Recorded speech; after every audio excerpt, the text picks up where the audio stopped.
Good afternoon, or good morning, everyone. Good morning. I'd like to call this meeting to order, please. If we can bring the conversations down, please. Good morning, and welcome to the resumption of the Budget and Finance Committee's consideration of the Mayor's proposed budget for 2017-2018. We are ready to begin this continued hearing. Today's emphasis will be consideration of the budget memos that have been requested by this committee that we've now had reported back to us. And then at the conclusion of that discussion, we will give some instructions to the CLA, who will be coming back to us with some proposals next week. So that will be a continuation of this meeting as well. So I just wanted to give a little bit of an overview. Well, you know what? I'll wait on that. I'll wait on that a bit. Let's go ahead and move to public comment first. As I've mentioned before, we take public comment each day that we meet, even though this is a single meeting that stretches over several days. But as a convenience to the public, we do welcome public comment each day. But that public comment will only be relating to the budget itself. We do not take general public comment in this special meeting. So if you would like to offer comment on the budget or on the memos that are before us, please fill out a card and bring it forward. We'll take 1 minute per speaker, and we'll begin with Teresa Brady, followed by Joe St. John, followed by Santiago Sanchez. Just come on up.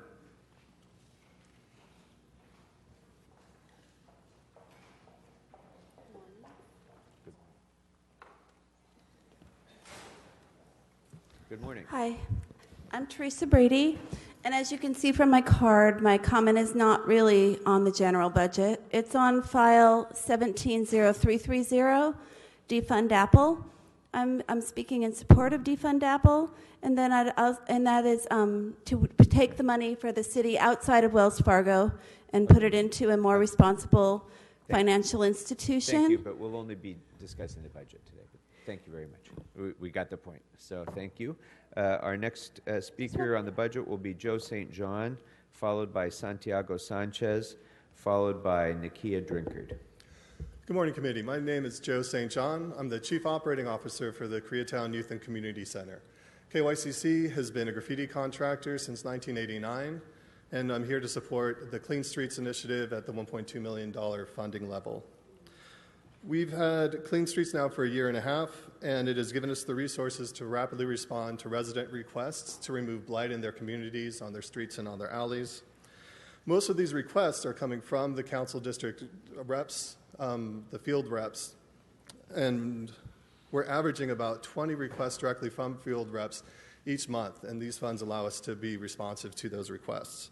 Clean Streets is an important tool for us to address resident concerns and to keep our streets safe and clean. And we thank you for your consideration and support. Thank you very much. Our next speaker is Santiago Sanchez, followed by Nakia Drinkard, followed by Timothy Brown. Good morning, committee. I'm Santiago Sanchez, work with KYCC, Koreatown Youth and Community Center. I'm the Clean Streets Coordinator, and I want you to consider to maintain the budget or expand the budget, because as the coordinator, I see that we definitely need to continue, that the city needs my help to continue cleaning the community, to making it safe for our youth, for our residents, for the people that own business, for the business owners. And as you can see, we're overwhelmed with a lot of work, and I don't mind, working efficiently with the funds that we get already, but we can't. I will not like to have this budget cuts, because I truly think we're making these city council districts just a better place. Thank you.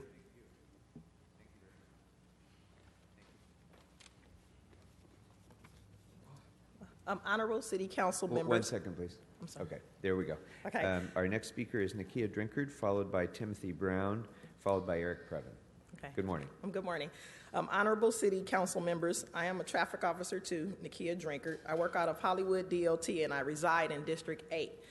We traffic officers support Vision Zero and feel it will make the streets of LA safer as we, our loyal traffic officers, do every day. For the last 5 years or more, we traffic officers have suffered greatly in morale due to the following events. Number one, the hiring of part-time workers to positions that should have been filled by full-time TO2s. This has caused a serious lack of new bodies to replace officers that promote up or out of the Bureau. Number two, faulty equipment, which causes officers to return back to the station to replace said equipment. Number three, upper management's decision not to accommodate those officers injured on duty. This action now has officers wondering, if I get hit on duty, will the city fire me? We, the traffic officers of the city of Los Angeles, need the city council to help us get back on our original course. Thank you. Thank you very much. Our next speaker is Timothy Brown, followed by Eric Previn, followed by Herman.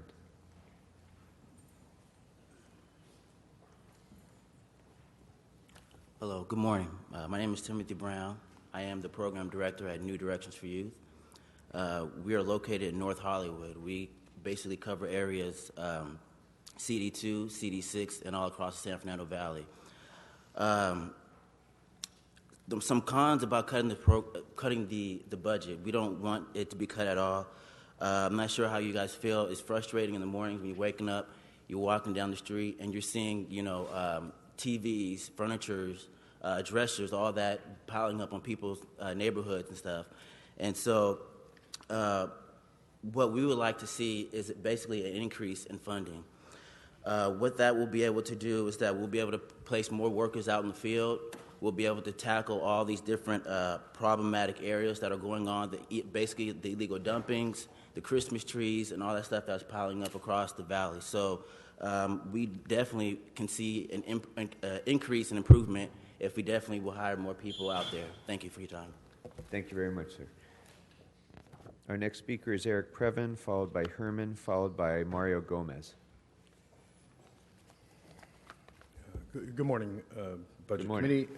I don't see Mr. Englander, but I saw him earlier. In any event, today, 140-something budget memos have been flying around. I'm desperately trying to crunch them. Is it possible that we could speak a little later in the meeting after finish reading them, or no?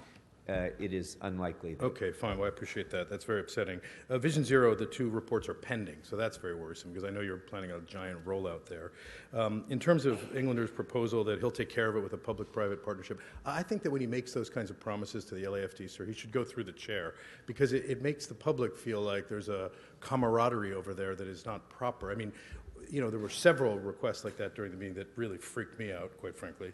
In terms of our pothole money going to bike lanes, we have to check that. I mean, I realize that we want to encourage our bike friends to be a part of Vision Zero, but they can't, there's a dangerous spot in my area. The solution is not a bike lane, and yet that's what's on the plan. So I don't know what to say about that. In terms of the law enforcement, the overtime, I would just suggest looking at carping, which is what the sheriff deputies do, where the senior management pick up a day, and the overtime comes down for the personnel. Then we'll get the patrols we need, sir. And the heavyset guys who are running a long pension, lean on it. Those folks will go to work and we'll get a little help. Thank you. All right. Thank you, Mr. Previn.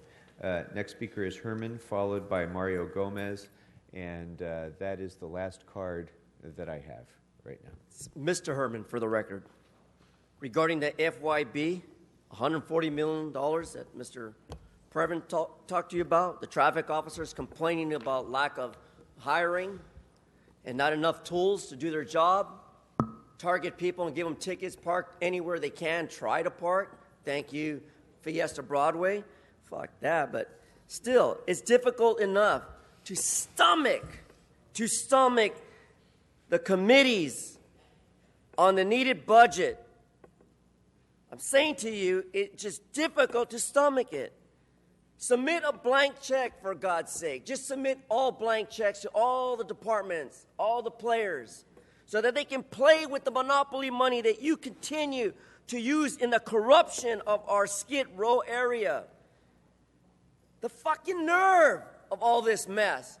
It's a fucking nerve. Fix the fucking problem of the budget. And once again, Skid Row rigged the elections. Our next speaker will be Mario Gomez, and that's the last speaker for public comment. Mr. Gomez, welcome.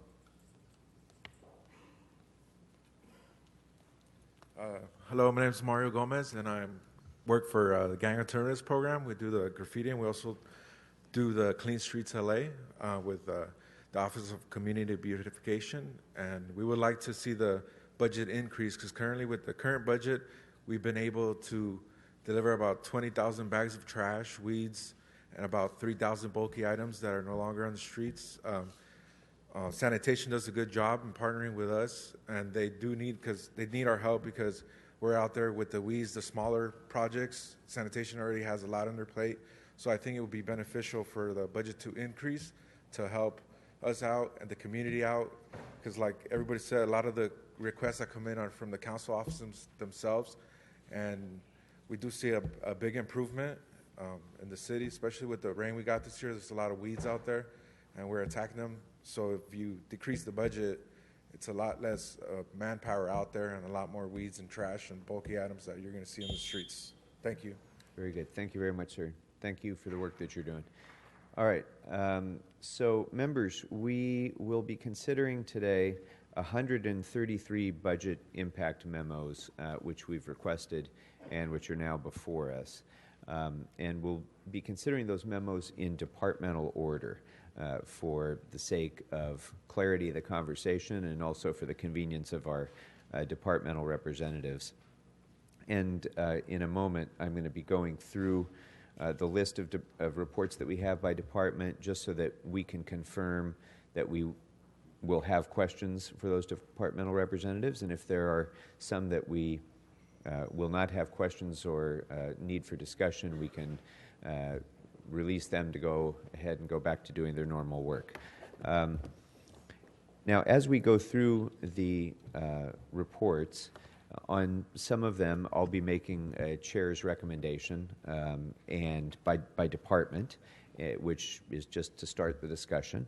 And then, if we have recommendations as a committee for to make an instruction to the CLA to try to identify general fund or other sources of funding for particular programs, what we'll be doing is attempting to divide those between sort of Tier A priorities and Tier B priorities for this committee as far as general fund impacts, because we should all be mindful of the fact that it is very likely that there will not be very much general fund money available to fund additional programs or enhancements unless we are willing to cut something else.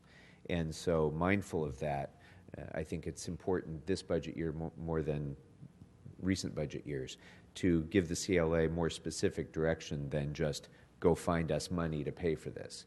I think we really need to determine as best we can what are our highest priorities and what are our, important but secondary priorities. And then the instruction of the CLA will be identify funding for the A priorities first, and if we can still identify funding beyond that, then we can move into the B priorities. Now, it's the first time we've done this direction, so I'm mindful of the fact that we may not be able to reach consensus on some of these things. That's fine, but I think to the extent that we can, it will make their life significantly easier in trying to identify, trying to read the tea leaves and interpret what our intention is. So that's what I would propose.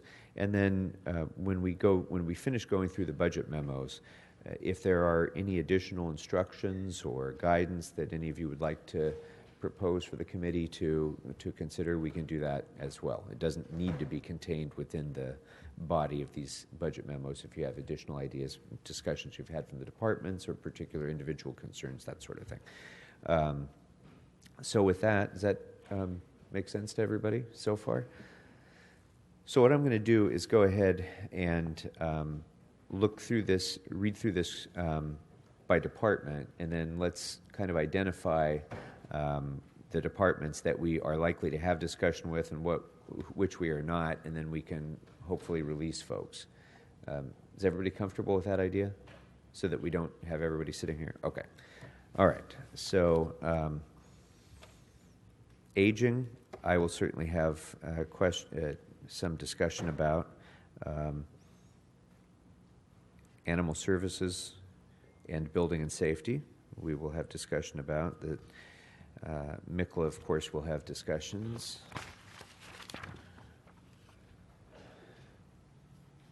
CIP, we will have discussions about that. The city attorney's office, we will need to discuss. City clerk's office, the controller's office, cultural affairs. Well, so far, we're not letting anybody go, so sorry about that. But Can I ask for a point of yes, clarification? yeah, go ahead, Mr. Node. Just understand this, I'll call new and improved process after We'll see. 14 years on this budget. So while some of these departments I will certainly have some and would like to have some discussion on, I don't necessarily need, for me anyway, to have them with the department. So I already know perhaps what direction I have a question for either the CLA or CAO, even the mayor's office, perhaps, but not necessarily the department.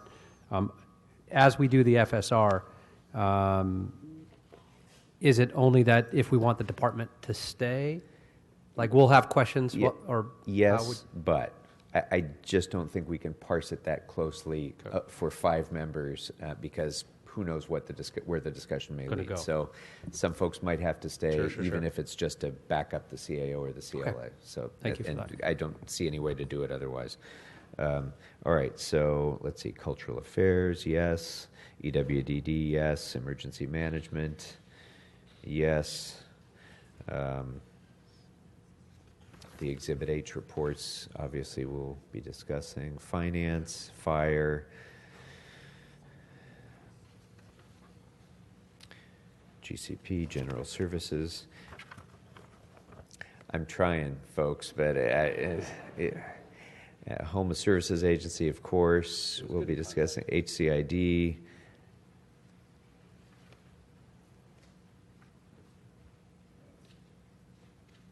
HCID, I could probably be okay with letting go unless members. Okay, all right. Keep HCID. ITA we'll need to have here. Library. Can we let the library go? Yes. Consensus. All right. Library, thanks for coming down. Run while you still can.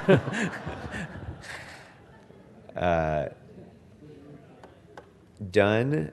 I am going to have a recommendation on Done. I don't necessarily need them here, but does anybody want to keep Done? I keep Done here for the moment, is what I should say. Mr. Blumenfield? No? Okay. Done. Thank you very much. See you next week. Personnel. Yeah, I need them. Okay, we'll keep personnel. Planning. Planning I could let go. Unless people. Okay, planning we'll keep. Police obviously we'll keep. Public Works I think is going to be a lot of discussion. Let's see if we can break that down by bureau, though. ConAd, can we let ConAd go? Yes. Anybody have questions about ConAd? All right, ConAd can go. Engineering, I'd be happy with letting engineering go. You need, okay, engineering has to stay, sorry.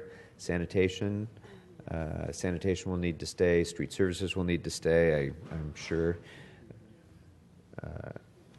Rec and Parks will need to stay. DOT certainly will need to stay. Okay, well, we're down to the UB. We did our best. How about Zoo? Can we let the Zoo go? Yes.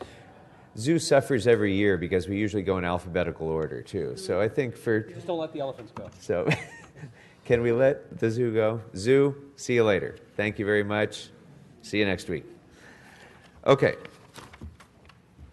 Very good. Then, so members, what I'd like to do is just go ahead and go through the departments in that order, in alpha order, and we'll take up all of the memos relating to the department at once.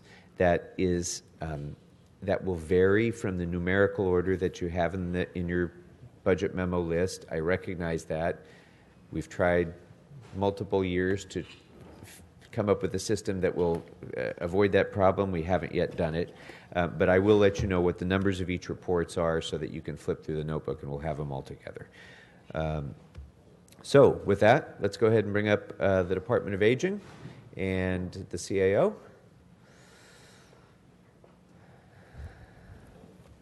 And the Department of Aging's memos members are number 13, 14, 48, and 79.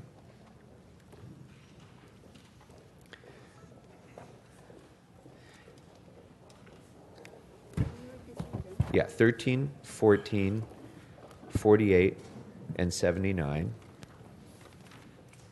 And 48 and 13 cover duplicative positions.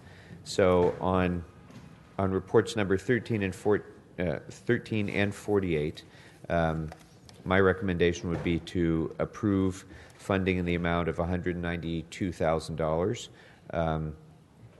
for the general city purposes request in memo number 13, which is duplicative of number 48, and to approve funding in the amount of $83,726 on memo number 48, which allows for the monthly classes for seniors to continue. My recommendation would be to include both of those as Tier A recommendations. 14 and 48? 14 and 48? 13 and 14. 48 is duplicative of number 13. And then to take no action on item 79, because it's informational only.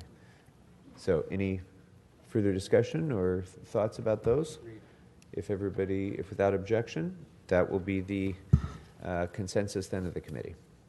So thank you. Thank you. That brings up next, Animal Services.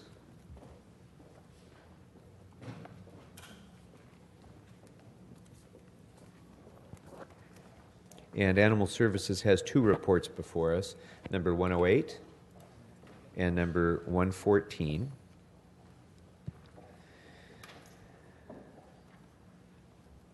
And on report number 114, there is a request to fund currently unfunded positions for animal control officers.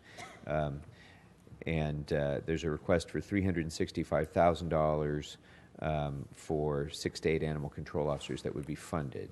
And I would recommend approval of funding of that $365,000 to fund the unfunded vacancies as a Tier B priority.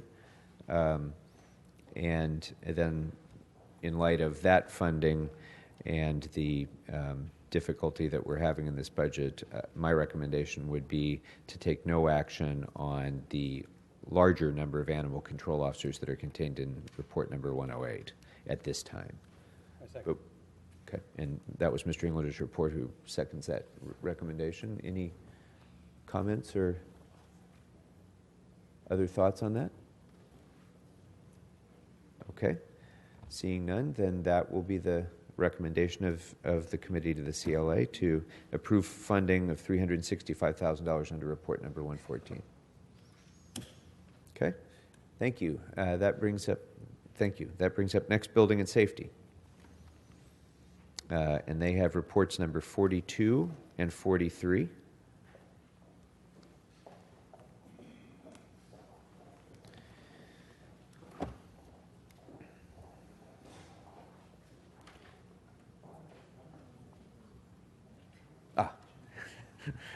So on report number 43, there is a request for a number of fee-supported positions that would be funded from the LADBS Enterprise Fund in the amount of a little over $1 million.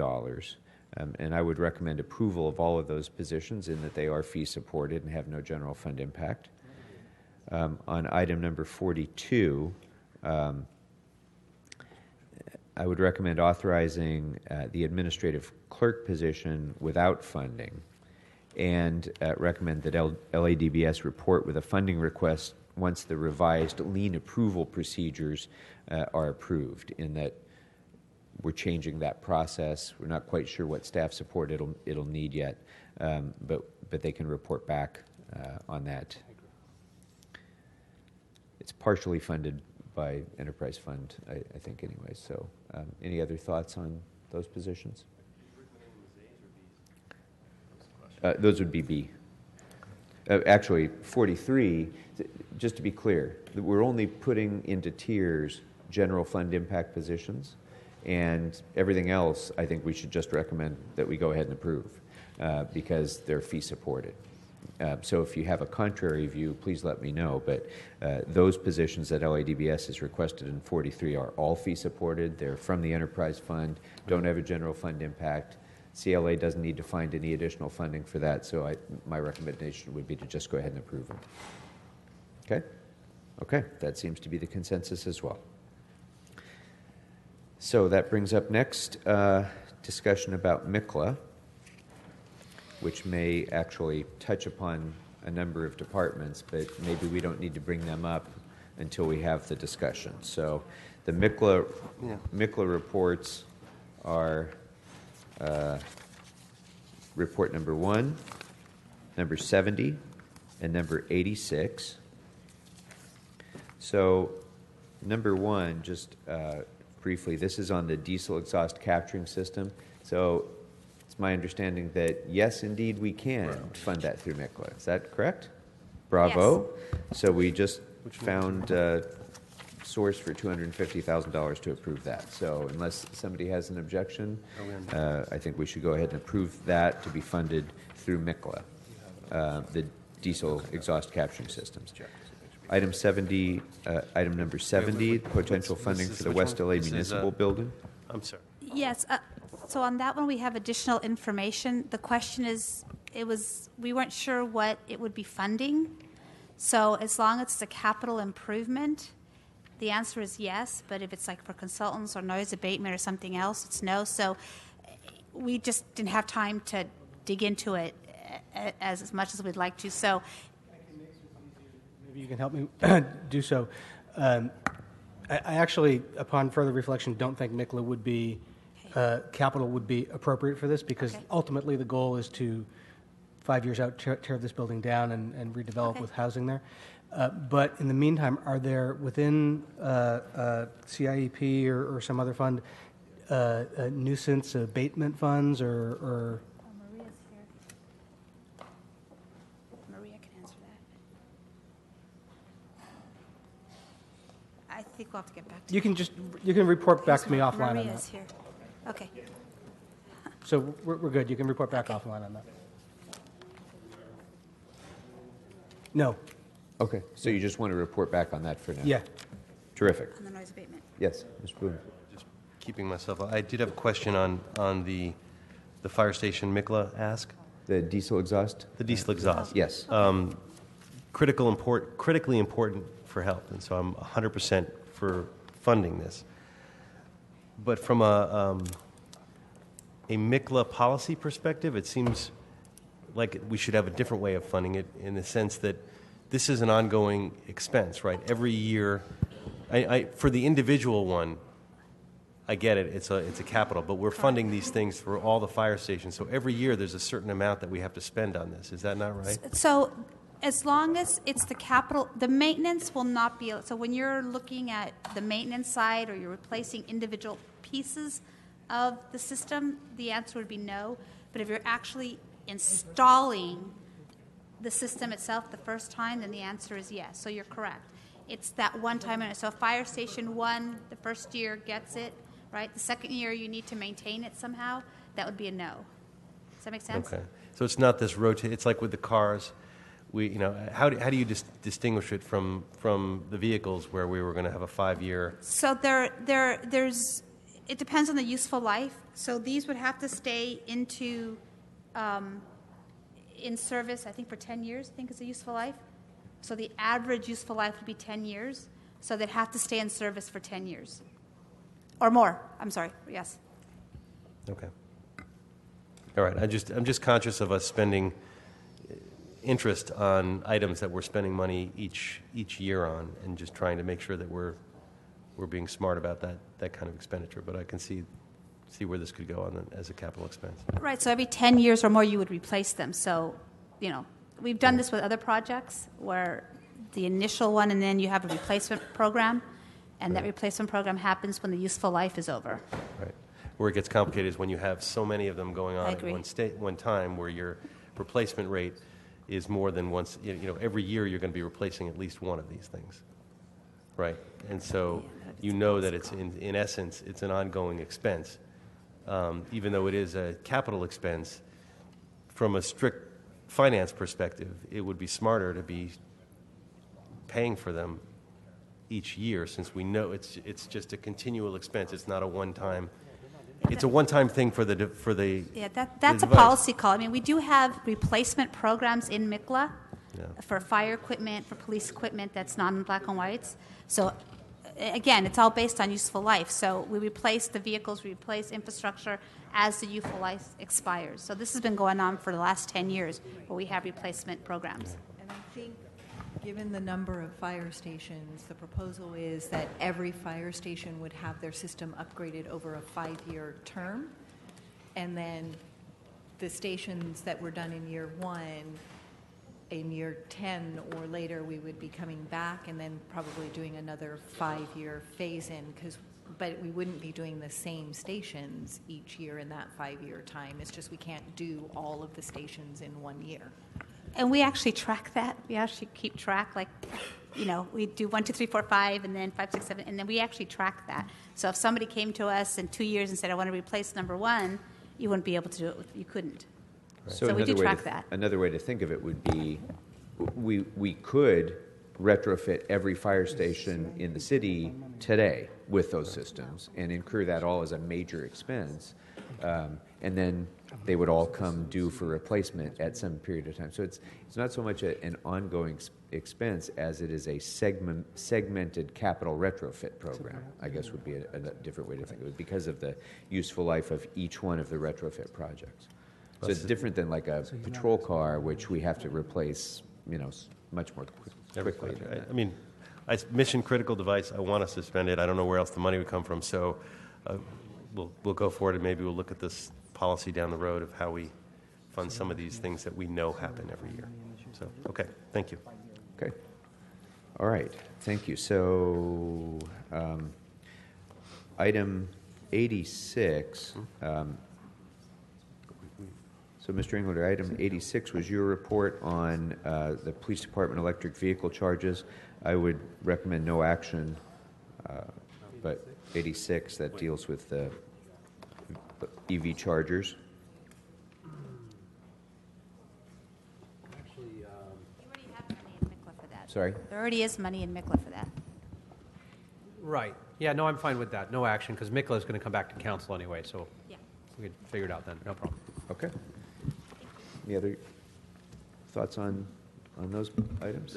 Mr. Blumenfield? Well, it's a MICLA question, but it's on another item, which is the VoIP phones for the police stations and ITA. I was just wondering, it's kind of a football going back and forth. We need to upgrade those phone systems, and these phones last 30 years in the past. Is there any way we could make that into a MICLA expense? So the infrastructure itself, the actual wiring, is a yes for MICLA, but the actual phones themselves are a no.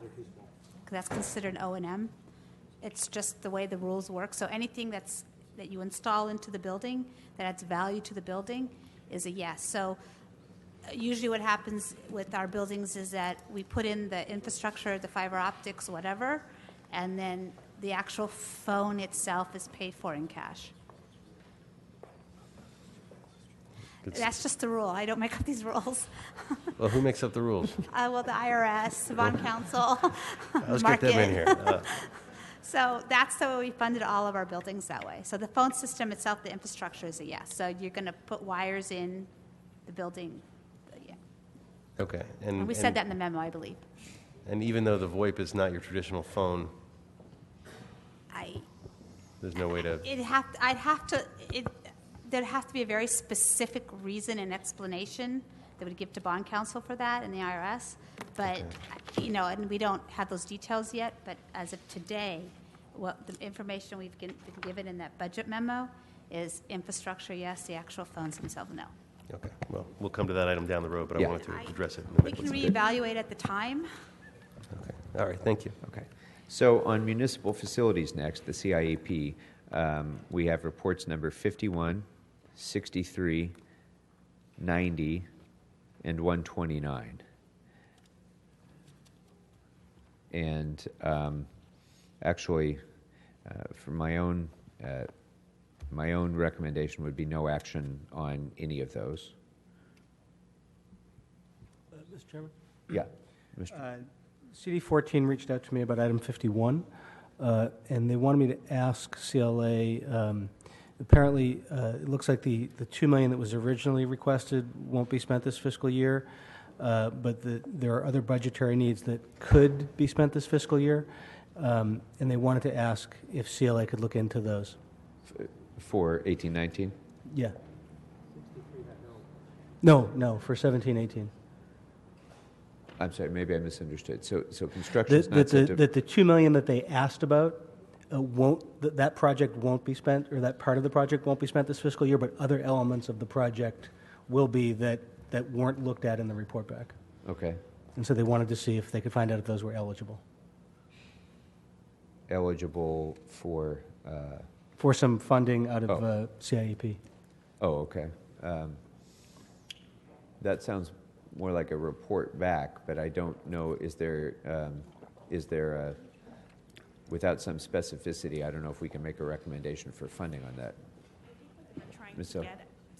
I think what they were trying to get at, Hold on a second. Mike, please. There was a line item in this year's. Closer. There was a line item in this year's MICLA program for $2.3 million. And I think that was part of the commitment that the council had made, I think maybe a year or two ago, about funding it for 2 years. So for whatever reason, in this year's CAP finance program, that $2.3 million wasn't continued. Now what we can look at is whether those funds will actually be needed for this 17-18 year. We don't know whether it's going to be needed, but we do know that there was a discussion last year that it was a 2-year allocation in this CAP finance MICLA program. So, and it was dropped out this year for some reason. And CAO can probably add to that. Thank you, Maria Cardenas. The funding plan for the 6th Street Bridge program, as it was discussed and approved in council last year, was for an additional $15 million. Last year, we assumed that we would need $2 million in 17-18. However, we're in the environmental and design of the landscaping portion right now. We will not be going into construction until 18-19.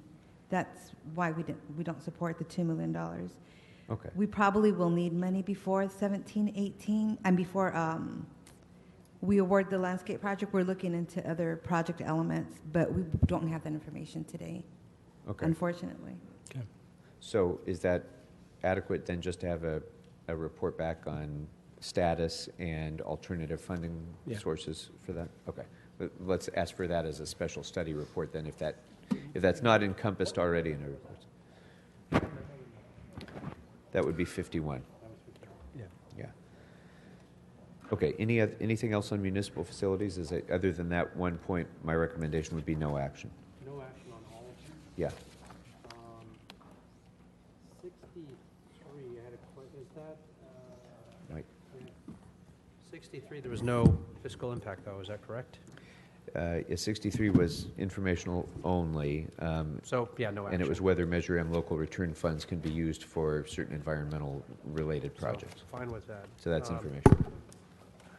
90 I'm fine with. And the last one, on 129, though, it looks like it's actually more of a technical correction that needs to be made because there were new projects in there that technically shouldn't have been, as pointed out by the memo.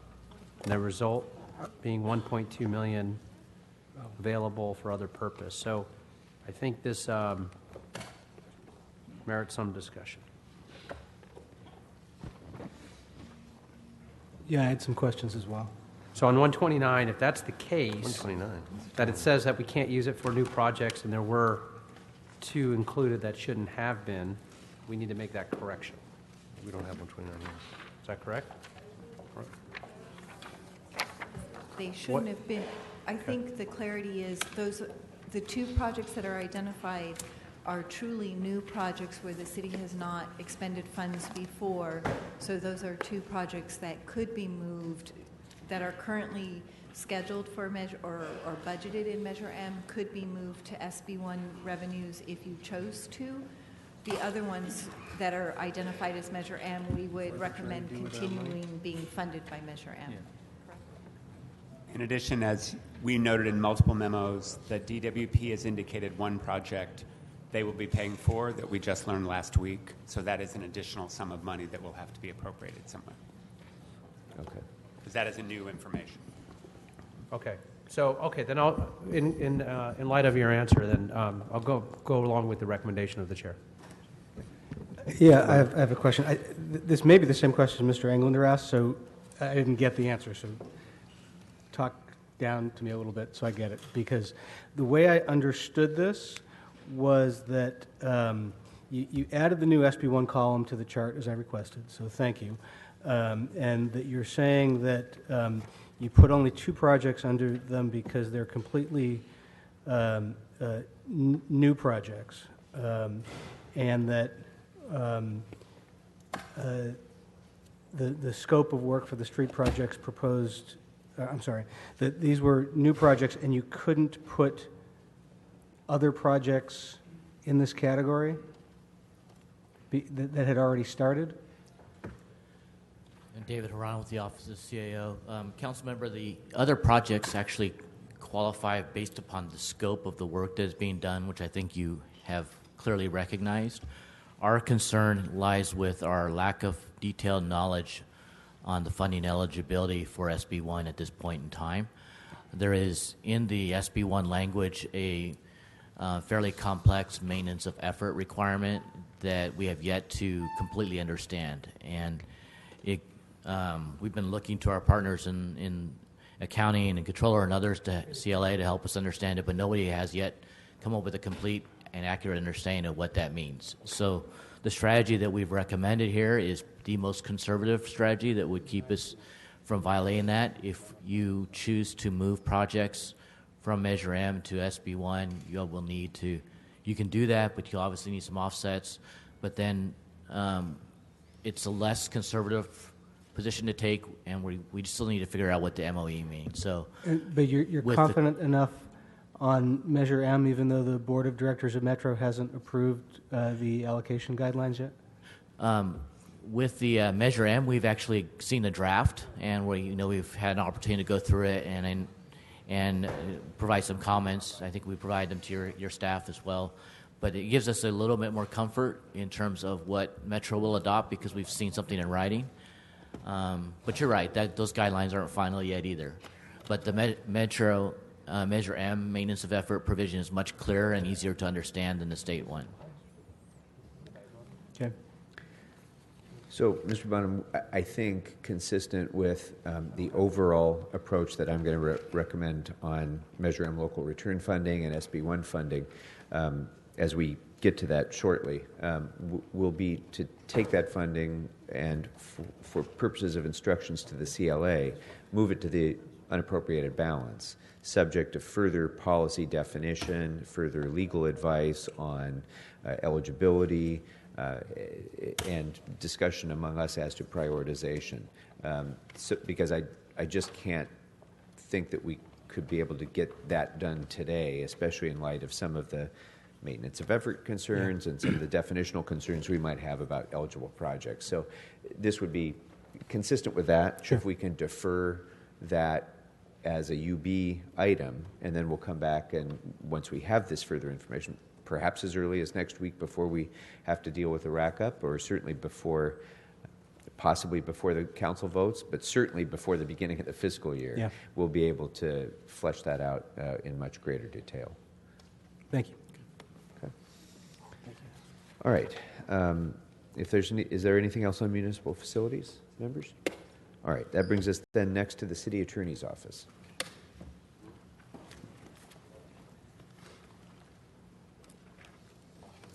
And the city attorney has reports number 5, number 29, and number 39. Number 39 was informational only. No action is required. On memo number 5 was the request to reduce the salary savings rate, and I would recommend reducing the savings rate to 2%, which would be about $1.5 million to offset that increased savings rate. And then on item 29, memo 29, the request for 2 deputy city attorney 3s, I would recommend no action on that one in light of the reduction in the salary savings rate. Mr. Englander. This thing really needs to be fixed. Yeah. I would recommend that we fund a microphone. That on 29 that we actually approve those authorities, but without funding.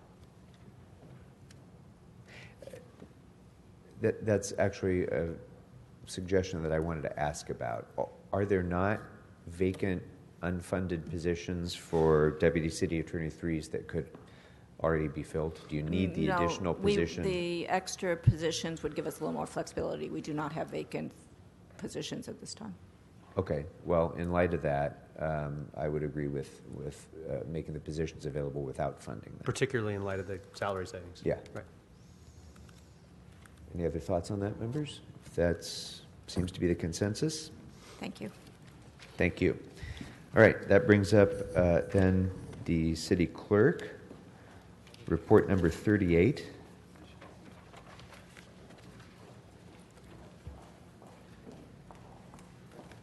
On 5, was it Tier A or Tier B? Oh, thank you. That would be a Tier B request on the salary savings. Tier B request. Tier B. I mean, that's up to discussion. I mean, that's just my recommendation. I think it's important. I would lean toward Tier A on that one. Thank you for bringing that up. Yeah, so, as would I. So I'd put me down as an A. Okay. So we have 2 A's and a B. That's a GPA of 3.75 now, I think, right? So what? Okay. Well, it seems like, Mr. Bonin, you have thoughts about the city attorney salary savings rate? A or B? Sort of on the cusp of a B plus, A minus. B plus, nice. Okay. The CLA can make of that what you will. It seems like it's tilting more towards the A side. There's 3 A's, a B, and an F. All right. So on the city clerk, that's memo number 38, and it's a request totaling $705,000. And I have to parse this a little bit, members, because my recommendation would be including the $252,965 for expanded outreach capacity for municipal elections. But I can't support the additional $452,000 in support of done online voting. I have an option that I would actually not like to put this in an A or a B, but a special study and to go to the department because I don't think it's flushed out yet in terms of policy as well. So I would rather convert this to a special study rather than a funding request. All of it or just the done online voting part? Just the done online voting. Yeah, that's fine. I would recommend not taking an action on that request actually here, but if you want a special study report back, God knows I've asked for special studies on this, and we can ask for more as well.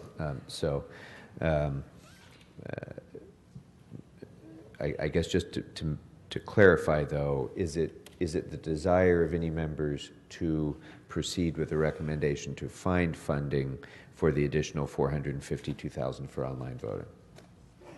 Okay, so then we're clear on that, and we will request a report back then to Budget and Finance on the policy aspects of that, as Mr. Englander has recommended. And then is it the pleasure of the members to go ahead and approve the $253,000 $3,000 roughly for voter outreach for municipal elections that they request. This was the multiple language outreach and so on that they. I'm a B on that, and I think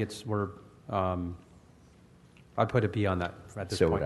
So would I as a B, tier B recommendation. Any other thoughts on that? The question is when those elections are going to be will make a difference. If we're going to push those elections off by a year to match up with the city elections, then there's obviously less imperative to do it this year. Okay. So that's a decision that will drive the funding decision. So why don't we go ahead with leaving it as a tier B and then ask the CLA to consider that as upon their recommendation back then? Great. Is that okay? All right. Very good. Okay, that deals with the clerk. And up next is the controller, and that's report number 7, requested by Mr. Blumenfield. And this involves the positions relating to PACER. And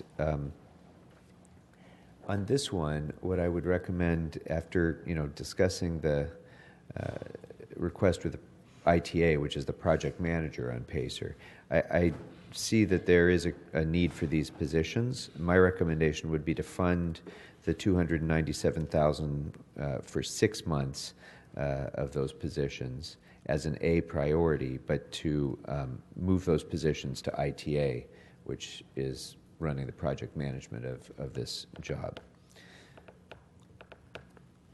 So any thoughts on that, Mr. Blumenfield? If I can. Sure. If I may. Good morning. I'm morning. Georgia Matera, Chief Deputy Controller. I'm sorry, Councilman, was it the positions that the Controller's Office is requesting to move those to ITA? Is that the added Systems Analyst 2 and the 3 Programmer Analyst 4s? We would go ahead and approve those for 6 months, but approve them housed at ITA. So, Yes. Okay. So we requested a Senior Systems Analyst, a Senior Management Analyst 2, and a Fiscal Systems Specialist 1 for PACER. Is that different? Are you looking at different positions? It's possible. Are you looking at the ITA ones, maybe? Maybe that's what it is. Councilmember, the positions you mentioned were the ITA request, not the controller request. Did you intend just the ITA request? Yes, that was For that 6 was months. that. I thought that those were overlapping with the request with here in the controller's office, but maybe I'm wrong about that. But yes, to approve the positions requested by ITA for PACER. But Mr. Blumenfield, do you want to speak to this? This was your report. Well, I mean, it's an important program, and the question is, and this is sort of what the report back was supposed to let us know. We see that there's money in for the controller, there's money in for ITA. The total is $746. So what happens to the program if we do, parse it up like that? If we did, does it continue? Does it stall the program? Do all the pieces need to be in place for us to move forward with PACER? Thank you. I think that's a great question. The positions for ITA, and so kind of just understanding the roles and responsibilities is the Controller's Office is actually the master owner of the PACER system. We're responsible for payroll, and we're responsible for making sure everything gets issued correctly. ITA is our support. They provide the hardware, they provide the backup, the backbone to the system. So to put it all into ITA or not give the controller any positions would be difficult for us because we're the ones who actually have to implement the MOU changes, any changes that come up through IRS regulations. For instance, we have changes related to deferred comp, changes related to W-4s.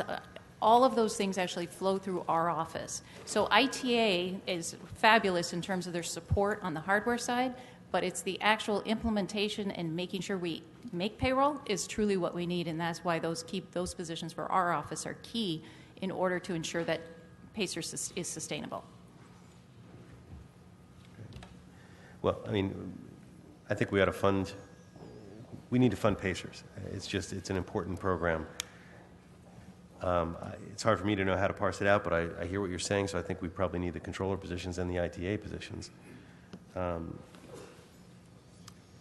how we make that work, I'm not sure. I still don't know if maybe the CAO has a view of if there's any way to parse this. But if not, I think we should fund it. For 6 months funding for the IT positions, what you could do is add, instead of putting it the dollars in any particular department, you could put in unappropriated balance, and then with the report back as to how best to distribute those funds and what positions would be the best for that purpose. So to put in the total cost for both 8 entities is $746. Is that correct? Yes. So you're recommending, or as suggesting as one alternative, is to put that 6 months worth of that in the UB? That is an option. I would say that's kind of the backup option. What I'd prefer to do is, because your points are well taken. I mean, I think no one questions the value and mission critical importance of PACER, and getting that up and running and getting off of the Model T is obviously vital. How we project manage that, given that ITA has been given the task of being the lead agency, that's an issue that people Can't see me. might need to. Thank you, Mr. That's I would welcome more discussion and thought about that, and I think given where we want to go with funding these positions, we can recommend them, have the CLA report back. We can have a continued discussion next week with the CLA's report. I mean, if funding is available, great. But So let's recommend funding for these positions, and then discuss it when the CLA comes back with the. And let's just kind of put a pin on this particular one for some more clarity on the policy and implementation issues involved in the positions. So our that's position would be is, regardless what we need, the funding would be fabulous, and we need the funding, obviously, because our budget is not significant enough to cover those positions, but the authorities are key for us in order to make sure that we can move forward on the PACER project. So, that's thank very helpful to know, because, as a fallback position, that I think that part would be the easy part. Yes. The funding part's harder, but that part would be the easy part, and I think we would probably all be supportive of wanting to do that. So that's the main point. PACERs is not optional. Like we have to do it. I mean, and now we just have to figure out how to do it. But it's mission critical. Agreed. Okay. Thank you. Did that discussion give you adequate clarity? Okay. All right. Thank you very much. Thank you. Very good. That brings us next to.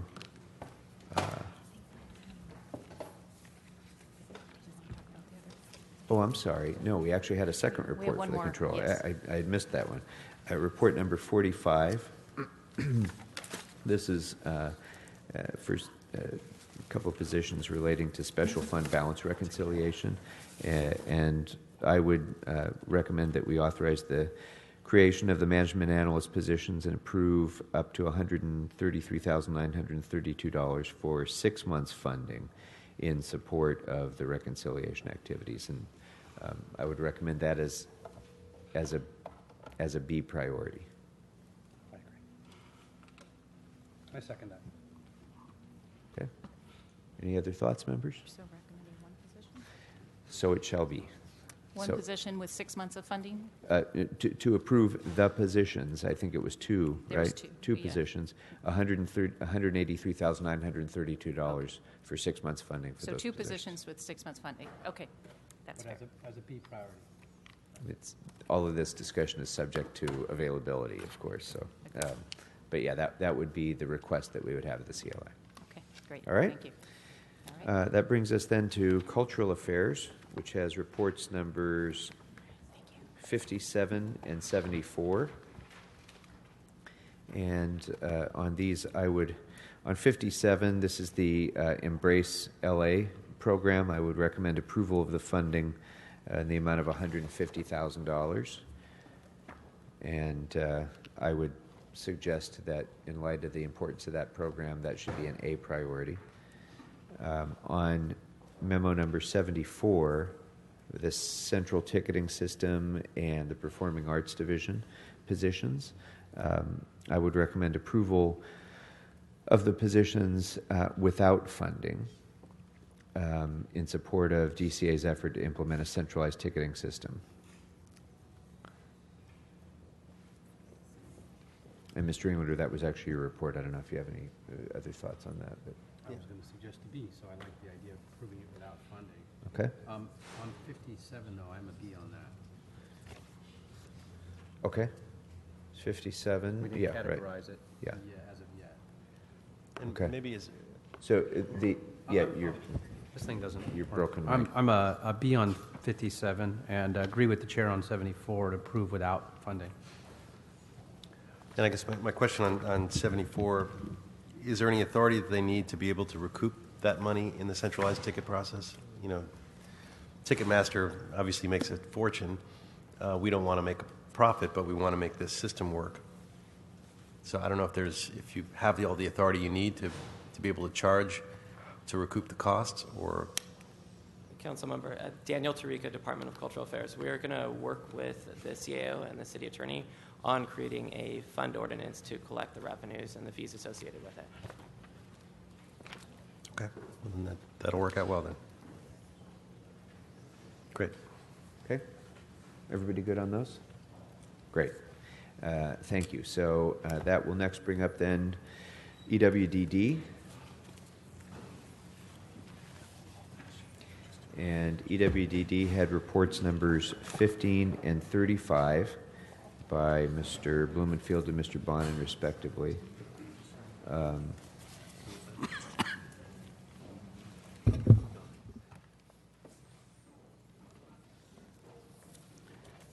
Memo number 15 dealt with LA Rise, and I would recommend approval of the funding of LA Rise as a proven, critically important program to get people off the streets and into jobs. It's been a great success, and I would recommend approval of that $2 million as an A priority. Okay. And on number 35, I would recommend no action on that. No offense, Mr. Bonner, at all. Just that there may be other sources to be able to address that need. So, so for the moment, I would recommend no. And you're good with that? Okay. Everybody good with those recommendations? Ms. Perry, thank you very much. Good. Thank you. Okay. That brings us then to emergency management, which had a single report, number 24, by Blumenfield, Englander, and Bonin for 2 emergency management coordinator ones.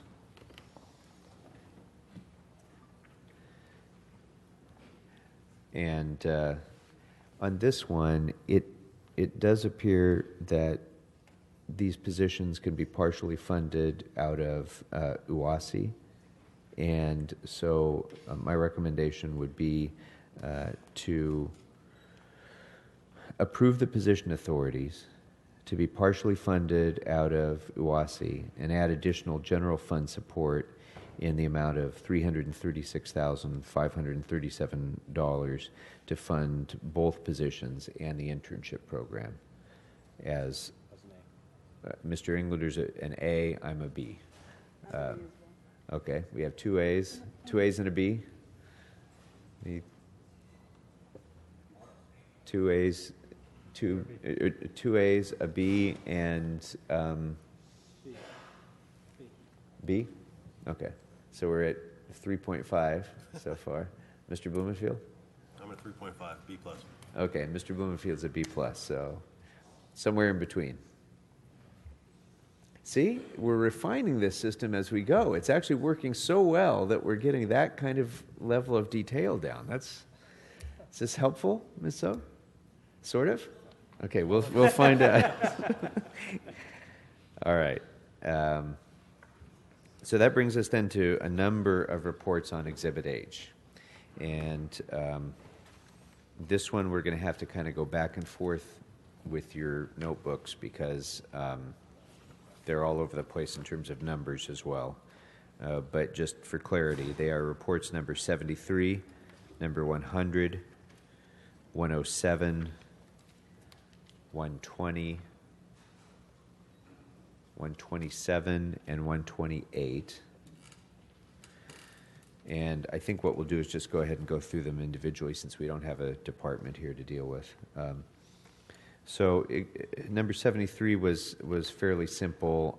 That I just wanted to change the language and import of this so that it was an instruction from the council directed towards, I guess, a request from the council directed to the Harbor Department to act with dispatch to fully reimburse the city's costs to maintain the fireboats pursuant to the terms of the MOU between the fire department and the port. And that's that, unless anyone has another thought on that. Exhibit number 100 is the inclusion of so this covered a number of specific instructions, and 4, I think, right? Yes. So my recommendation would be that the CLA include items 1 and also item number 3 as amended to also include SB1 revenues. And then for the moment to take no action on recommendations number 2 and 4 in light of the broader architecture that I described for dealing with Measure M, local return money, and the policies relating to it separately from Exhibit H, separately from our this budget process. What bearing does that have on number 2? Number 2 is an instruction to LASA.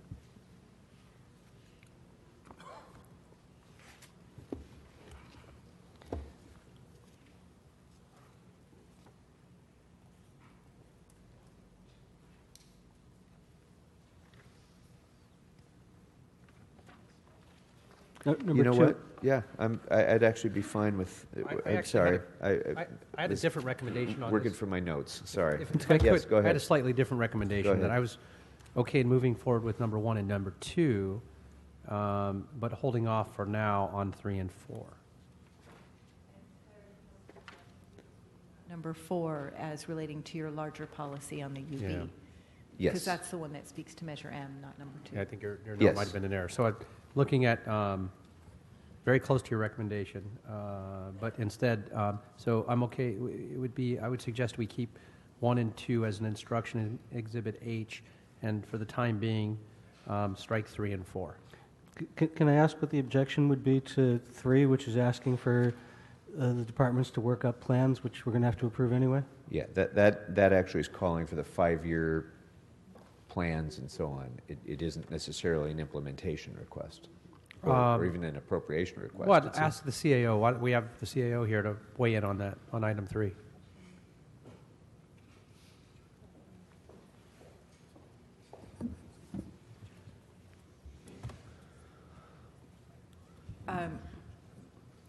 For those, in case you're a little confused, item 3 was a request from me asking CLA, CAO, and DOT to develop a 5-year plan to end the general fund and BSS reliance on transportation funds, Prop A, C, Measure M, Measure R, SPRF, and the chair added SB1. I'm okay if we make an edit, and my suggested edit would be to strike the words to end the general fund, because we don't know. I mean, that we can still do the study, but it doesn't make sense to have those words in it from my perspective. So I would suggest if we're going to go ahead with item 3, we just strike those words. And then what would they be studying? What would they be doing a 5-year plan to do? The 5-year plan would be looking at our reliance on the special transportation funds from Prop A, Prop C, Measure M, Measure R, Special Parking Revenue Fund, everything they would normally do.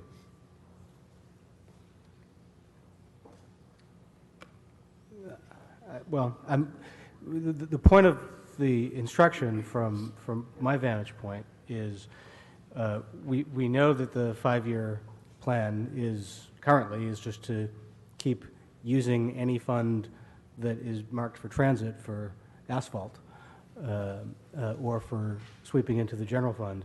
And I was asking them to come up with a strategy so that we don't have to do that. Right. So I think this needs just further discussion, but if, and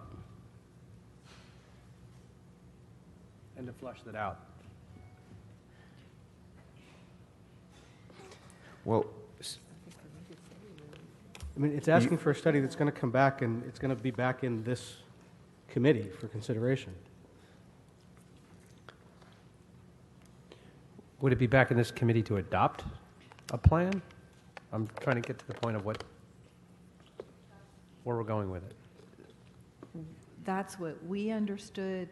What Councilmember Bonin was attempting was to look at a way for the city to use existing transportation funds. He would like to see them shifted back more to transportation activities and less for street preservation, pavement preservation, or reconstruction.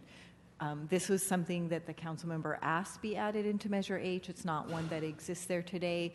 We are happy to do a report on whatever, obviously, council and committee asks us to report on. So we would do whatever you directed in this exhibit. Yeah, I would certainly welcome that as a motion for discussion, but I don't know that it, for Measure H purposes, since we haven't had the discussion.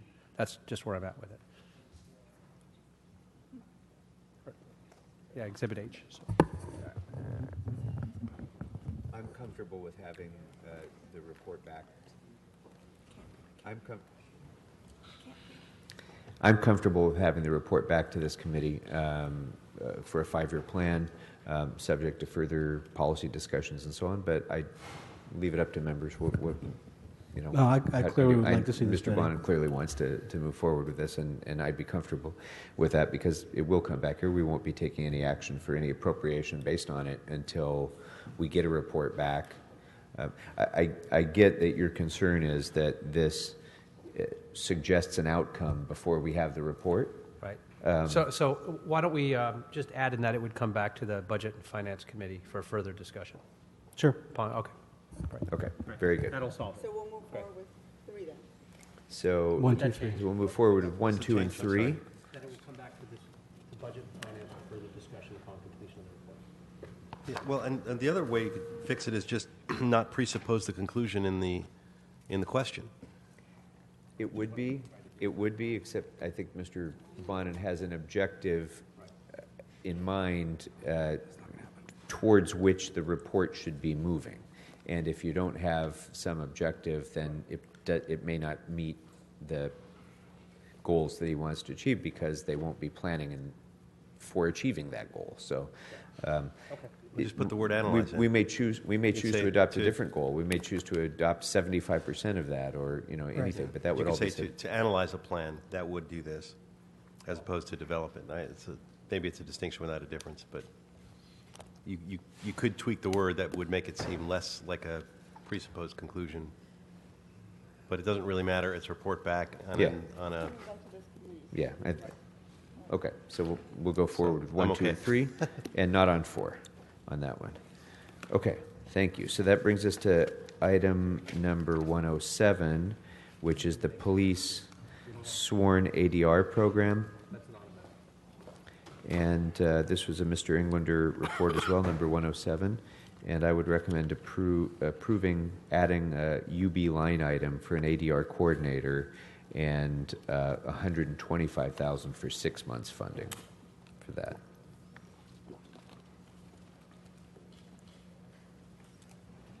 It's a B? Or any thoughts on that, members? This was on 120? No, 107, the ADR coordinator. Where's the money coming from? Yes, I agree. Okay. Where's the money coming from? We don't know yet. That would be a tier B priority for me. Yeah, I would call this an A, given in light of how much the Police Protective League as well as the police department are ready to submit to the state for approval. I would make the $125,000 coordinator an A priority for 6 month funding.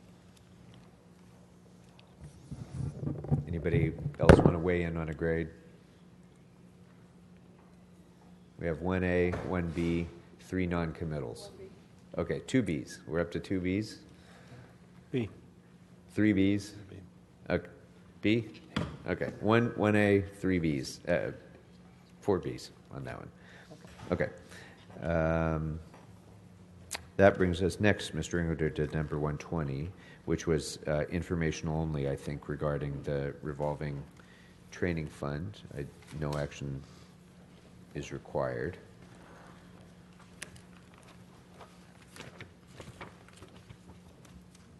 It says the item, that Exhibit H is redundant. So it does. The memo back does state that Exhibit H is redundant, so I don't know if we could, we should simply remove the Exhibit H then if it's redundant, the reference there. So that would be the only action. It's in the memo back, last paragraph on page 1. Mr. Englander, Yes. we'll sort that one out. I think there may be an opportunity there to make some changes to it, but we'll come back to you with a recommendation on this particular one. Great. Okay, thank you. Item report 127 by Mr. Blumenfield seems to be informational only, and so no action is required on that. Report number 128 is this was the deletion of certain policy-related items. And it is usually the CLA's practice to come back with recommendations when the rack-up comes back to scrub Exhibit H from policy discussions, and I would look to the CLA to do that. I would certainly agree with deleting items 34 and 35 right now and make that strong request to the CLA. I would like to keep items 3, 9, and 12 in that those are reports regarding the budget impact of certain policies. And I do think that that's important that we keep those reports within our consideration. So I would keep items 3, 9, and 12 and delete items 34 and 35. I'm just a point of clarification. I'm confused on that. Are you recommending that we? But when you say keep items 3, 9, and 12, are you saying keep the recommendation to delete 3, 9, and 12, or are you saying no, not to keep delete? those in Exhibit H? Right. Okay.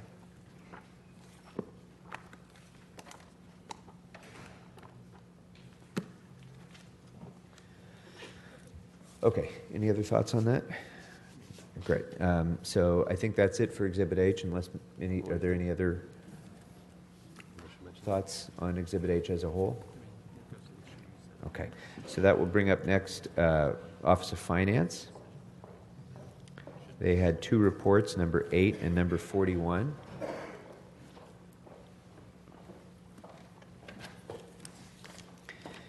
And on these members, on item 8, which is LA Tax Modernization Project, I would recommend approval of funding of $250,000 for LA tax system support and training. And but as important as it is, I would recommend it as a Tier B priority. And then on item 41, it's informational only about the call center metric, and unless Mr. Englander, you feel differently, I don't think we need to take action on that at this time. I think we're fine. I would say, though, that on number 8, that this is a mandated priority and something we've got to do. I would be okay with making it an A instead of a B, but putting those funds in the UB. And what would be the So they point of can putting it in the UB? report back on their progress and make sure that we have funding set aside for it. Okay. Because they're going to have to do it. Mr. Bloomfield? Well, similarly on 8, I don't know how we get around it, right? This has to be funded.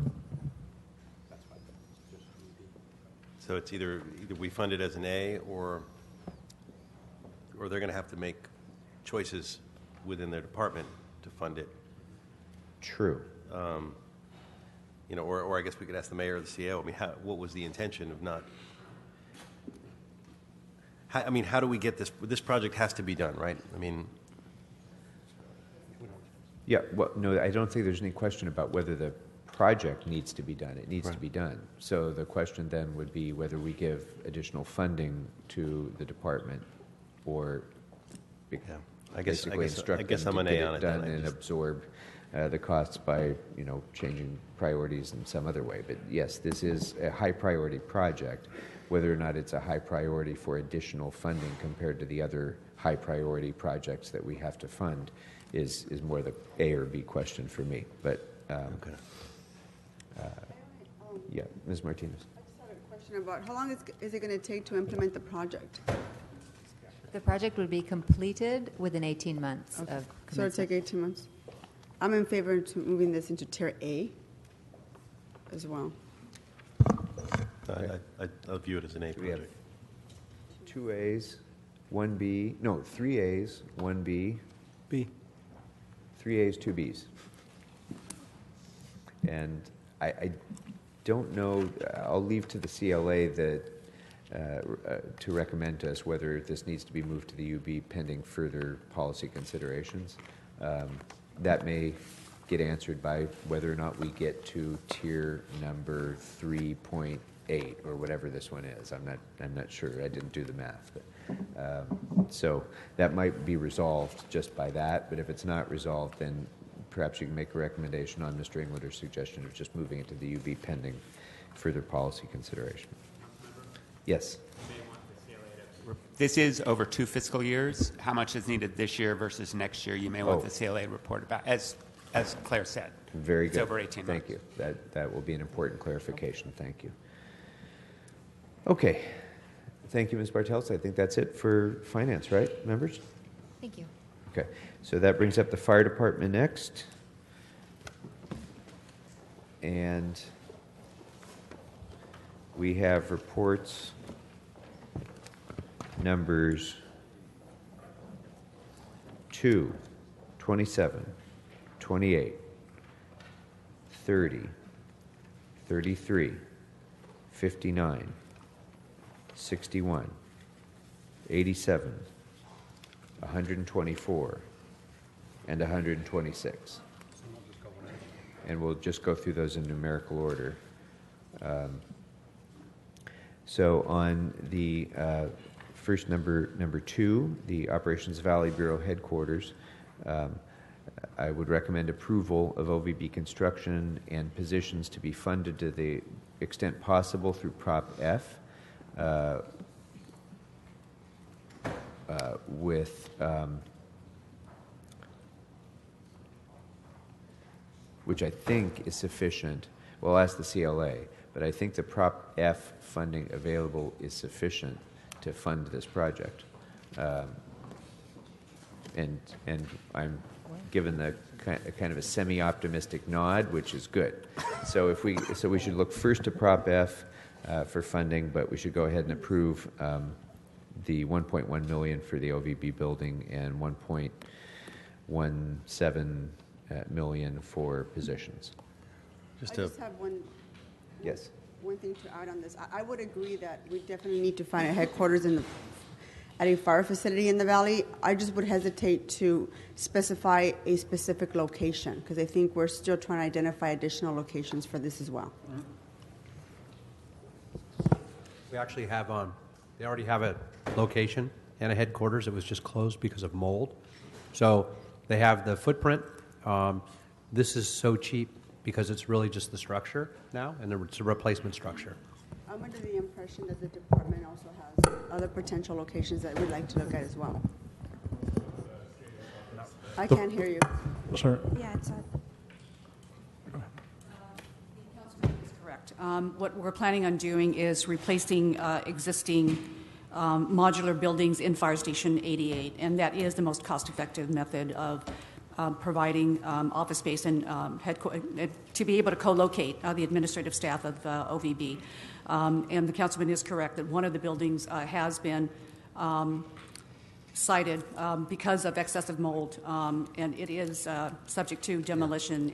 There's another building that was constructed at the same time, and the Bureau of Engineering agrees that that building should also be replaced. So we support the recommendation of the CAO's office to use Prop F money to replace those two buildings. And it really wouldn't be, I think, our position to mandate one way or the other. I mean, we're not mandating that they use that location. That's just their plan, and we're giving them the budget to do it. But if there were alternative locations, which I believe they are, that's why I hesitate to. You're already agreeing that there is a location that you've already agreed upon, correct? So you're already making the assumption that that's where you're going to put the headquarters. Based on This has been a year-long. Mr. Englander. Yeah, I no, it's understand been a that, year-long but discussion. It's to co-locate with the administrative staff as well. But wait, members, they may be making that assumption. This committee is not making that assumption. This committee is just giving them money. Right, and then that's what they can use that money however they determine it to be the most efficient. So if you do have other proposals, I think that's something that you could raise with the department. Great. Councilmember, the only thing we would add to that is the planning so far has been a specific location, a specific budget, et cetera. If it's bond funded, we need to move it. So if we move to a new location and start it again, that might be a good business decision. It would just make it more complicated to use bond funding. All I'm saying is that what we're doing today is simply approving an expenditure of money. How that gets expended, if Councilmember Martinez wants to make an alternative proposal within the confines of that budget, there's no reason she couldn't do that. But all we're budgeting is this amount of money. So I just want to make sure that members all, we're not mandating that they take a particular course of action. We're giving them the budget to a proposal that has been made, but that proposal could always be changed. It's just that it might require additional funding that would need to then come back and be approved as well. The budget. Is it possible to keep all these mics hot at the same time so that we don't have this delay? That would be great. So the issue is that the budget we're proposing is based on this specific site. We also have an issue with the time frame for expending these funds. And so if we have to find another site, I mean, it depends, of course, if it's city-owned, but if it's not, we'd have to purchase a site. This budget probably wouldn't be enough. We'd have to come back. But again, it's a timeliness issue. And when do we have to expend the funds, Natalie? What's the time frame on the? This is part of our overall program. So I think we've made a commitment to spend all these funds by June 30th of 18 as part of this overall GO program. So that's what we'll be moving forward to the MFC. Yeah, and I guess my point is that's the plan. But the budget action is to give money consistent with that plan. The plan is not part of what the budget committee is mandating. We're just giving the money. Correct. Maybe it's a technical difference, but if Ms. Martinez has an alternative proposal, there's nothing stopping her by this budget to present the alternative proposal, right? If I may, where is the appropriate time that I can make a proposed change in the location? Where would you like me to do that? Is it here, or does it get referred back to committee? Where do I have that conversation? Councilwoman, we can include a footnote to this item, okay, and basically there have is a that report come back I believe there's a better location. Yeah, if there is an alternative location, the chair is correct. This is actually just setting aside the money for the purchase. There are some timing constraints that CAO has discussed, and we will need to work within those time constraints. Notwithstanding that, we can add that footnote to have this come back to you if there is an alternative location, and if it meets the time constraints where they can expend the money, then there shouldn't be an issue with that. But Great. Certainly other locations can be considered. We can include the footnote. That would get to your issue of looking at alternative locations. That would trigger a report back for you to make a decision soon as far as whether another location is viable. Thank you. Perfect. Mr. Chair. Yes. Just to add to the footnotes here, the station is adjacent to the LA River, where we plan on building a bike path. So I just want to, as a footnote, make sure that as we're considering this location or another, that we don't do anything that would preclude the building of the bike path, that we make sure that that bike path build is done in consideration with this build. I just don't want to see us coming in 2 years with spending money on moving things around that we didn't think of today. So I wanted to formally put that into the footnote. Look out for the bike lane. Okay. That's it. Thank you. All right. Reports 27 and 28 were requested by Ms. Martinez. Those reports are informational, and no budget action appears required. Ms. Martinez? On Memo 27, we've already increased the number of African American and Latinos, as well as double the number of women that are being eligible for training classes. I would hate to lose that momentum. So I would actually like to recommend that we identify $100,000 for the LAFD diversity recruitment efforts, because we've had such a tremendous year in terms of diversifying our department and addressing our gender gap in the department as well. I would hate for us to lose that momentum. I want to set aside some funds to be able to continue the good work.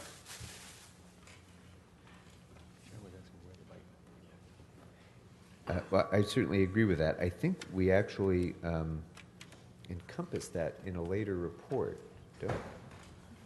Maybe not, but... So that would be my request on Memo 27. Mr. Chair, there is a report back within the personnel. Yeah, it's the personnel. Oh, it's in personnel. Yeah, that's what. So maybe I can address it then. Okay. Well, just to give you the heads up on the personnel request, there was a. What number was that? Sworn recruitment. 106. Yeah.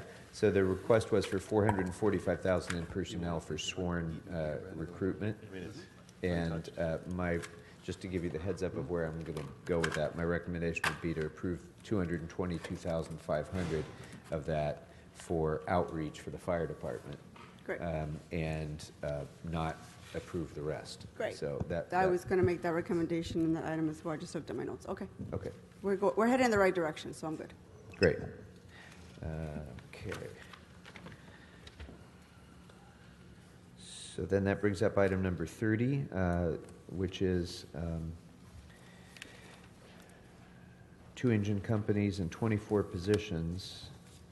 And my recommendation would be to approve the position authorities and add a UB line item in the amount of $1,073,640, with the restoration of the engine company to be contingent upon the receipt of the IGT revenues that would support it.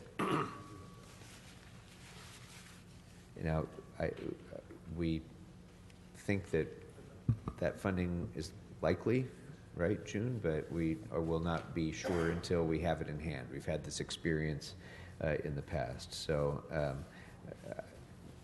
that would be my caveat to restoration of that funding. Okay, and in that would be contingent on IGT funding, it really wouldn't have a direct general fund impact, I guess, right? So Not in future years. it would in future years, but not in this fiscal year. So we always do that eyes wide open, but I don't think we even need to make that a tier A or a tier B, because if it's contingent on... So we're not scoring any of that money, that the IGT money that's going to come back? The expenditure of it would be contingent upon the receipt of the revenues. Well, because if you scored it, then you might also have additional general fund. Oh, actually, that's a good question for the CAO. Mr. Blumenfield's point is, have we anticipated that IGT revenue already and scored it as a source of general fund revenue? Not the additional $6 million. Great. So to what I think Mr. Blumenfield is saying, if you did, you could use $6 million towards the department's budget and free up general fund money for other purposes, but then you're relying on an uncertain revenue. I mean, one we're just not familiar with at this point. As certain as some other revenues we're relying on. In the world of probability, I don't know that this is the least uncertain revenue we're relying on. So I guess I just put that out there when the CLA is doing our work. It is a potential source of assumed revenue, both for funding this type of project and for general fund offset. So I don't want to dismiss it out of hand. Maybe we discount it based on the probability to some extent, as we do with other assumed revenues, but it certainly is as real as the billboard money. Well, I think that's something that the CLA will be able to report back. Okay. And Councilmember, to just point to this is very flexible funding, unusually flexible for grant funding, basically anything out of the kind of the healthcare side of the department. Right, meaning we can use it for these enumerated purposes, and as was outlined by the department when they were here, there would even if we did all of that, there would still be some leftover money for general fund offsets in terms of salary savings from health-related issues. Could we also, as part of this, add an instruction asking LAWA to fund firefighter paramedic position and the advanced provider position? There'd have to be LAWA would have to reimburse, I believe, for the expenses, but LAWA has in the past covered some of the positions that have operated at the airport. I certainly welcome that report back. Would that be for a new position? Yeah. Okay.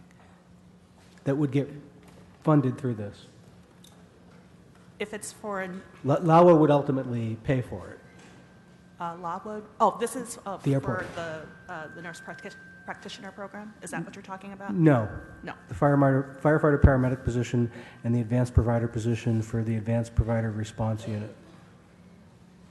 Right, whether LAWA would fund that. Yes. Yeah, I think there actually is a proposal to look into that, if I remember correctly.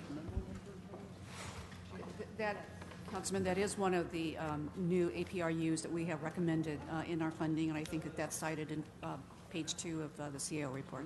Great. And are there any resolution authorities we need to authorize? I'm sorry, is this concept captured within one of the existing memos, or is this which memo are we talking? This was in 30. Number 30. It is within number 30. Okay, thank you.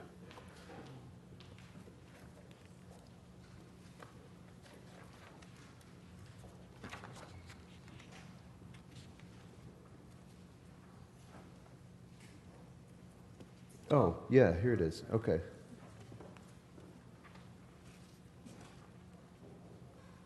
Okay, so were you clear on could you restate, Mr. Bonin, what your request is then? Because I see it now.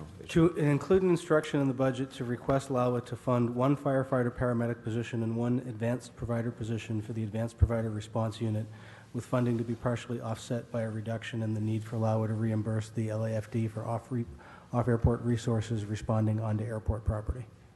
Can I add something to that? Sure. If I could add to that and to include the cost of the amortization cost of the equipment and apparatus to go along with that. Yeah. Excellent. Okay, any other thoughts on that? Okay, very good. Thank you, Mr. Bonin. That brings us then to item Memo 33. This was a fire captain position, and I would recommend approval of the position authority and funding in the amount of $105,980 for 6 months. I was going to request a special. I concur. Can I ask a quick question about this position, though? Sure. Will this position also be responsible for managing sworn members returning back from maternity leave?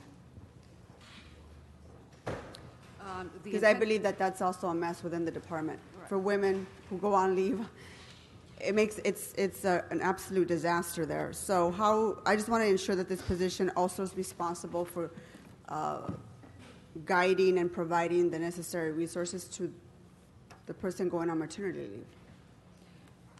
The assistants... Or coming back from leave as well. I'm not aware that there have been issues associated with female members or returning from maternity leave. The intent of this position... you should talk to the female firefighters who are returning back from maternity leave. There's plenty to be said about that. We're not doing a good job at all guiding them through the process. And the department will absolutely do that. With respect to this particular position, the intent is to provide greater monitoring of individuals who are off on IOD. There are so many of them that are off at any given time. The department has a difficulty monitoring where they are in their IOD status, and the intention is to work closer with the medical providers to bring them back to work earlier. I want the position to also include that the person be responsible for also women who are returning back from maternity leave. And we can include that as part of the position's responsibilities. Mr. Englander? I think that in light of the conversation and what was going to be my original recommendation on this, I think it's even more important now to have personnel, since they have not yet reviewed this position, and there may be things, as Councilwoman Martinez brought up, additional things just like that that have been missed. And so I'd like to see perhaps a special study on this, or a report from personnel delineating exactly what the services are that are needed for this position and what they would be doing before we fund it. I think it needs to be funded, and it sounds critically important, particularly in light of the discussion, but I think it needs to be memorialized and codified by the personnel department to specify what this authority would be doing. And so that's what I would suggest, because I want to make sure that's captured and it's not just conversation. So my recommendation would be to go ahead and move forward with the 6 months funding, and then ask for that report back so that we can evaluate the implementation of it. But, as a risk management matter, this position will pay for itself in a matter of months, just because of the tremendous challenge we have now in getting injured on duty firefighters back to work on a timely basis, and so on. So I think that this is a cost saver rather than a cost, and so I would certainly want to have personnel to opine back on that, but I would recommend it, in fact, as an A priority. I would agree with you, but are we also looking at whether this position should be a civilian position?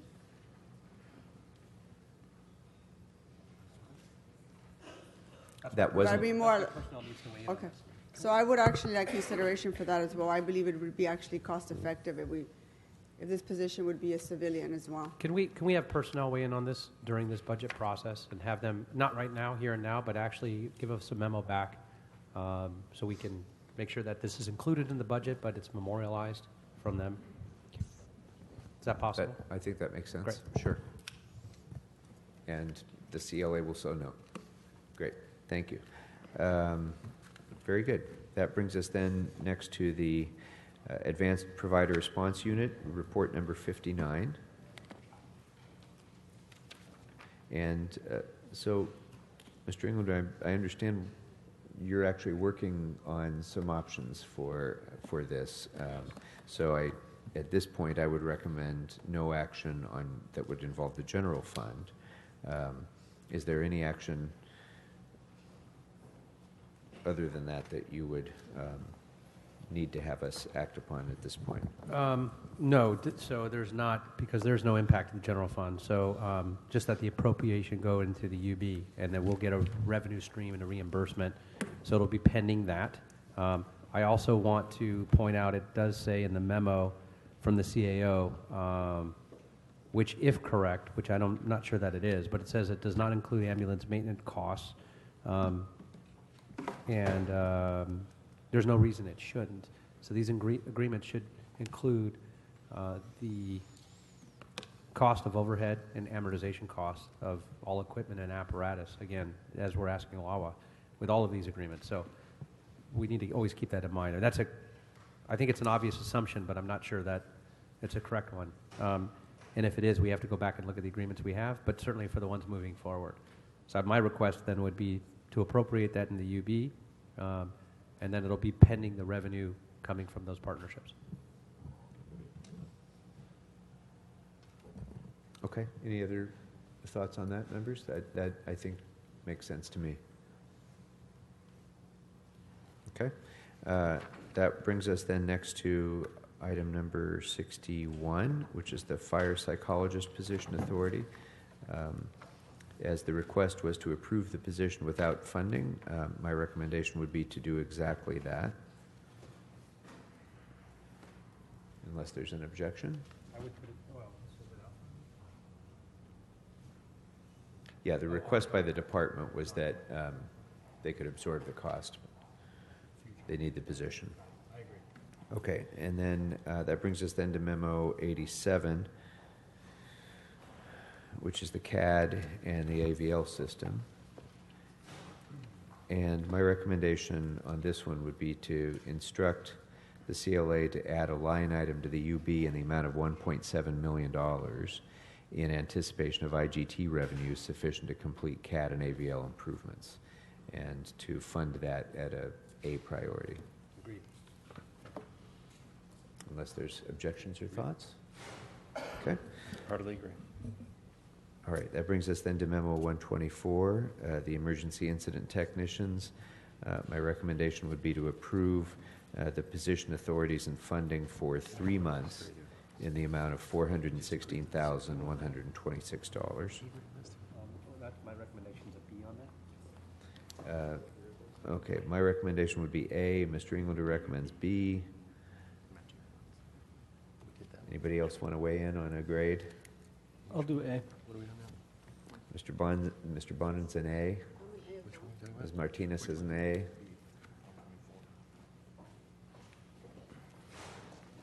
Okay. So I'll be a B.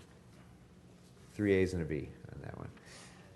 All right, and that brings us to report number 126, requested by Mr. Bonin for plan check staffing support for 3 fire inspector 2s. My recommendation would be to approve the position authorities and funding in the amount of $479,517. These positions will generate additional revenue, and so I would recommend those as an A priority. So I have 3 A's, 4 A's. Plan check? Yeah. Take it across the board. Straight A's. And that's it for fire department. No, I have unless one. I missed something. Oh, I'm Ms. sorry. Martinez, We go back to Memo 28 really quickly. I just Yeah. have 2 questions. On Memo 28, my understanding is that the fire department has already submitted a request for the exemption position to the mayor's office. I just want to know when we expect that to be processed to the city council on the exempt position. I think the mayor's office needs to respond to that. We did submit a Okay. request for an exemption several weeks ago. I just want to know when we expect it to come to council, that's all. The questions Do you know? maybe the mayor's office can weigh in.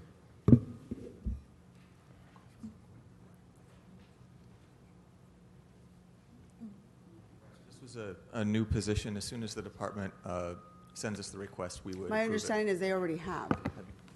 That's why I'm asking, when is it going to get processed to council? It was submitted to the mayor's office several weeks ago. Okay, so you just submitted it? Several weeks ago. Okay, so it's in your office now. Okay, we will check on that and get back to you.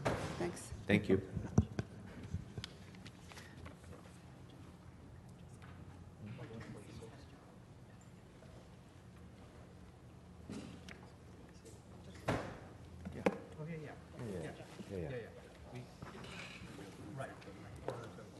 Okay. Anything else for, well, I think we've concluded fire department. That brings up next our GCP items. First of which is memo number 32, dealing with Clean and Green Jobs Program. And my recommendation would be to approve additional funding in the amount of $99,000 for Clean and Green as a B priority. So I have 2 Bs. A. 3 Bs, and 4 Bs and an A on that one. That brings us to number 34 then, the DART funding. That was an informational report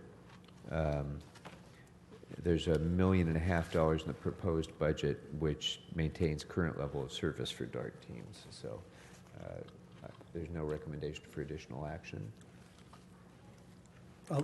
I'll note I didn't find a lot of information in the informational report, but we'll let this go for now. When you have 133 of them, sometimes that's the case. But we can certainly follow up with that as we move through. And I think there's no question this is a tremendously successful investment that we've made, and I think we all value the DART teams. So as we move forward with FSRs and otherwise, we can continue to work on this. Okay. Number 37 is the instructions on the Justice Fund administration. And on this one, I'd recommend that the CLA include language in Exhibit H for the which I had indicated before, that no funds are to be transferred from the GCP budget in support of the Justice Fund until and unless the City Council has made a policy decision that the city is to participate in that fund and under what circumstances. So that will be the action of the committee on that one. All right. That brings us then to number 40, Equity and Community Well-Being, request by Ms. Martinez. Report number 40 calls for no action, it's informational. 48. I'm sorry, yeah. Got to clean my glasses. Number 46, the GCP for Great Streets.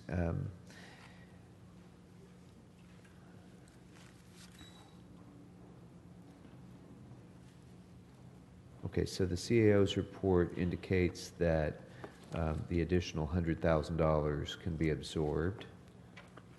So I would recommend no action on that. Yes. Mr. Bonin's good? Okay. So that seems to be our consensus. Number 64, Contract Cities Association, approved funding of $5,750, unless there's objection. And the new language. And the revised language as well. Okay. And number 71. You got that in the revised language on 64? Yeah, I think, well, oh, your mic is, Mr. Englander said with the revised language that's contained in the report. So got you covered, don't worry. All right. Number 71, dealing with massage parlor regulation. That was an informational report, and it doesn't require our action. Number 72, Government Alliance on Race and Equity. I recommend approval of funding in the amount of $15,000. And that and the contract cities recommend approval of those funding items, but as B priorities. Contract cities, we need to be an A. All right, Mr. Englander wants an A for contract cities. It was both independent and contract. It was for two. Okay, for yes, thank you, for report number 64. There's some Bs and there's some As. It's a very tiny amount of money, so you'll work that through. Okay, that brings us to number 6. Oh, it brings us to general services, unless there's anything else on GCP that I missed. Okay, so then we move on to general services, and we have reports numbers 60, 65, 67, and 113 for general services. Number 65 and number 113, I recommend no action. Number 60, I recommend approval of the position authority for the plumbing supervisor without funding and delete one plumber position. Number 67, I recommend approval of the position authority without funding.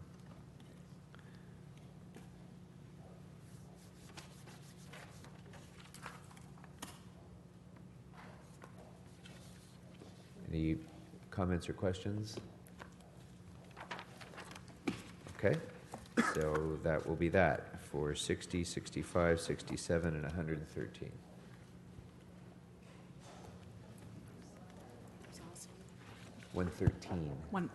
There's also 133. Oh, I'm The sorry. Police Museum, sir.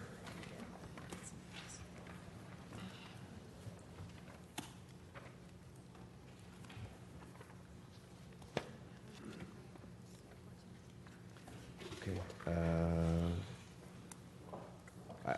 I'm sorry, I don't have that right now in my notes. So, Mr. Englander, go ahead and open that one up. Okay, yeah, this is for the Los Angeles Police Museum, and it was a memorandum for information purposes only. So there's it's not necessary to actually take action on this. Thank you. Thank you for saving me on that one. And I didn't have it in my notes because it was tardy. It came in well after the deadline that I set multiple times. And as I said multiple times, reports that would not get in by the deadline may not get considered. Well, this one's not going to get considered. With all due respect, the museum is run by volunteers, and so I know the CAO had to try to get a hold of them off hours. Okay. That's Mr. Llewellyn appreciates your saving his Thank bacon. you, Mr. Englander. So, okay. That's it then for general services, and that brings us next to LASA, and we have quite a few reports here. Number 17, 44, 56, 77, 81, 91, 95. What happened to HSID and ITA? We'll get to that next. Sorry, I guess I messed up the alphabetical order, but we'll get to that next. Okay, where was I? 95, 98, and 109. And most of these reports are informational. So on, let's see, number 81, 91, 95, 98, and 109, no action appears required. Which ones were those again? 81, 91, 95, 98, and 109. I'd like to discuss 81 and 109 briefly, if I could. 81 and which one? 109. 109? Okay. So on the action, actually, number 17 is informational only. That was my request, so we can leave that one off. So going back up to report number 44, the timing of Measure H funding. I would recommend approval of the appropriation of $62,500 for the city's portion of the city-county match for the HUD grant, and I would recommend that as an A priority.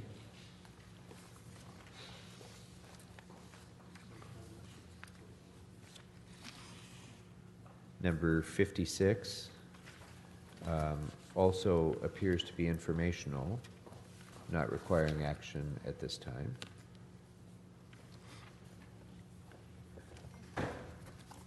Number 77,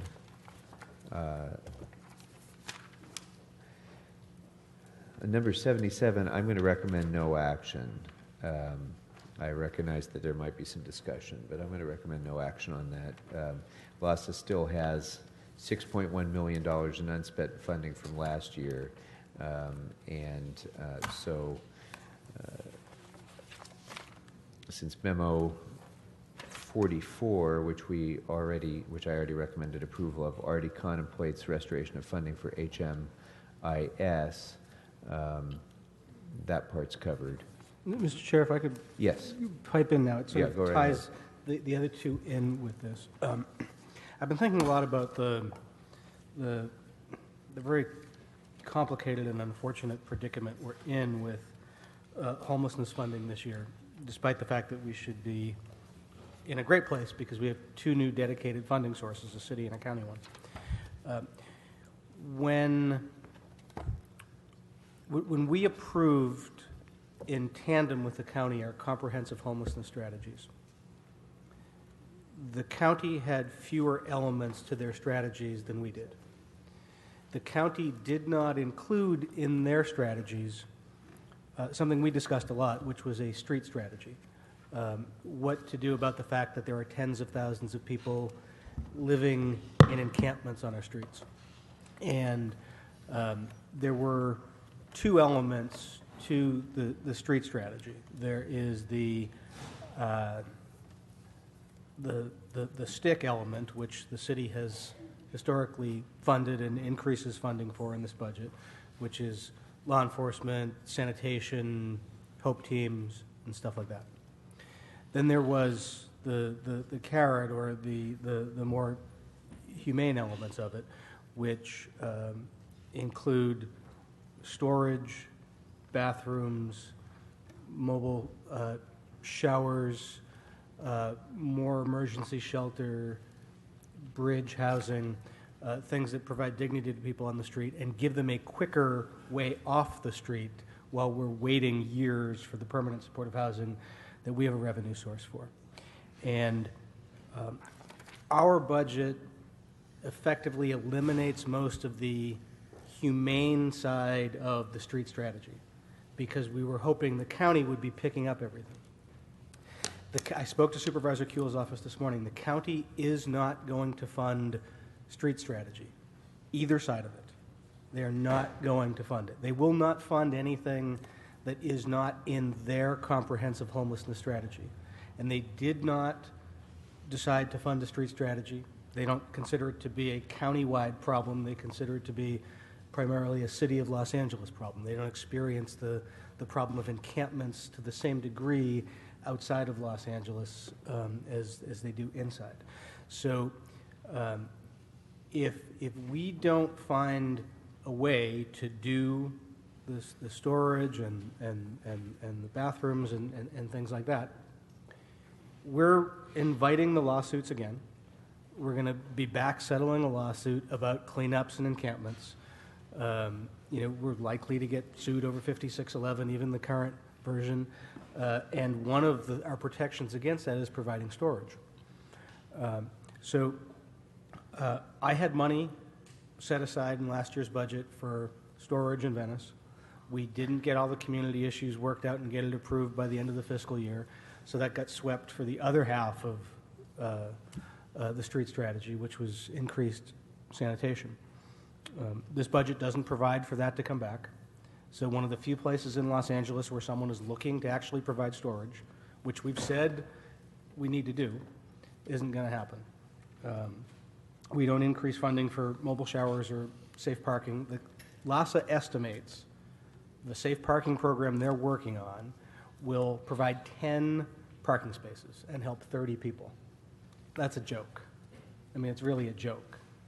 No wonder you can't find anybody to operate the program, because the overhead they have to create in order to manage 10 spots and help only 30 people isn't worth it. So rather than just saying we should take the $6.1 million that's left over, I think we need to seriously look at using the $6.1 million that's left over to fulfill our obligation to do the humane and service side of the street strategy in Los Angeles. Because otherwise, we all approved the strategy, and there will be no funding for it. The county ain't going to do it, and we're only doing the more punitive side. So I'd recommend that from the $6.1 million, we at least give me the opportunity to provide a storage facility in Venice, that we put more money into safe parking, and that we use that $6.1 million for the street strategy elements that we've zero funded, and instead see if the CLA can come up with a way to front some of the LASA money that they won't get July 1 that they will get shortly after July 1 from the county's Measure H.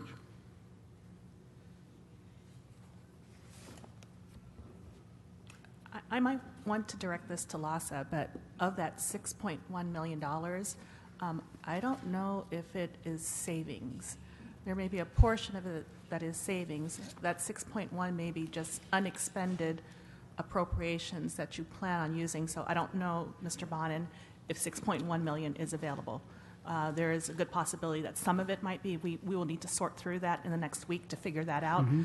So I would direct that to LASA, but I believe that is the case, that not all of it is available simply to be reprogrammed for those purposes, but rather some of those are already set aside for other programs in which they have not expended the dollars yet. Thank you for your question. The savings is a combination of all of our contracts with our subrecipients end on June 30th. So part of the savings is a combination of unallocated funding, and part of it is anticipated underspend by providers. So it's a combination of two sources that will be available at June 30th. And you are correct, we'll need to do a final reconciliation of what's actually underspent when we close out the fiscal year ending June 30th. But, Councilmember, we understand these are real, available, at least Yes. one-time funds. Yes. The 6.1. So if you would allow us to sort that out in the next week, we'll try Sure. to come back with something with regard to addressing the cash flow issue, as well as addressing some of these additional allocations that you wish to make, but also ensuring that LASA is kept whole for the other programs as well. And the two highest priorities that I'd indicate would be storage and the safe parking program. I think there are other elements of the street strategy, which I would say include rapid rehousing, which I'm confident the county is going to be providing. But then there's elements of it that are just getting lost. And council members, we would ask you to consider adding as high priorities the matches for the 2 grants, the involuntary storage item that was mistakenly left out of the budget for Hope Teams, and the downtown drop-in center that we have traditionally funded that originally was scheduled to be closed the entire year for renovations. It's now going to be open part of the year. So that partial year funding for their ongoing operations we traditionally fund. They're all illuminated in Memo 77. Okay, before we move on, the discussion that we were just concluding on $6.1 million, you're satisfied with what the CLA is recommending as far as recommendations to come back? Okay. Okay. And so now, Mr. Llewellyn, I'm sorry. Go ahead with what you were saying. If you would just add as priority items for the CLA's consideration the items identified in Memo 77, which include involuntary storage to support the Hope Teams, which is a necessary component, the 2 federal matches, not just the one you already mentioned, sir, and for their grants where we match them, and the downtown center. Very good. We shall do so. Okay. And we need a priority on that. Yes. Yeah, that would be, I think, given the fact that it enables us to receive federal funding, I would say an A priority for those. Okay. All right, Mr. Bonin, you wanted to discuss number 81 on the navigation centers. Well, the navigation center is the storage, so I addressed both 81 and 109 in my ask of CLA. Okay, so those are covered. Yeah. Very good. Okay, and then I had already suggested members that 91, 95, 98 do not require action. So that should complete the discussion with LASA. And that brings us now to HSID. Thank you. IUC, Mr. Blumenfield. The acronyms were out of alphabetical order, but the full names were in correct alphabetical order. So that's why we come now to the Housing and Community Investment Department. And that's, so that would be report number 55, 69, 115, and 116.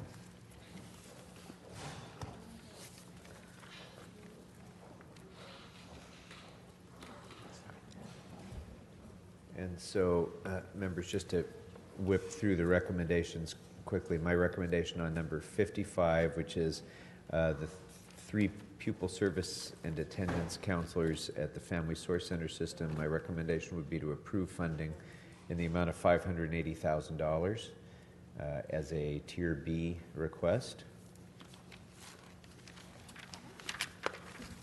$580,000. Can I ask a question on that? Yeah, one? sure. Well, aside from I think feel strongly it should be an A, but I question that in the memo, it's asking the department can clarify why the CSBG funding is still in the FMS, but according to the memo, it's not available. Do you want to do that, Luz? And that's the 2.4 million. Hi, Luz Santiago, Housing and Community Investment Department. We are working with the Controller's Office to clean up those accounts. There's no funding behind the 2.4. There were just appropriations that are from prior years. So it's just a cleanup matter, and we should be done by the end of the fiscal year. So we have verified that there are not funds available for that purpose. In the current year, we did use savings from CSBG to help support the family source centers. However, we don't have that funding available for the next fiscal year. Because I don't think the mic's on. I also wanted to clarify that the current funding, the way it's proposed, would only support 6 counselors, not the 13 that we currently have placed. So it would reduce the number significantly.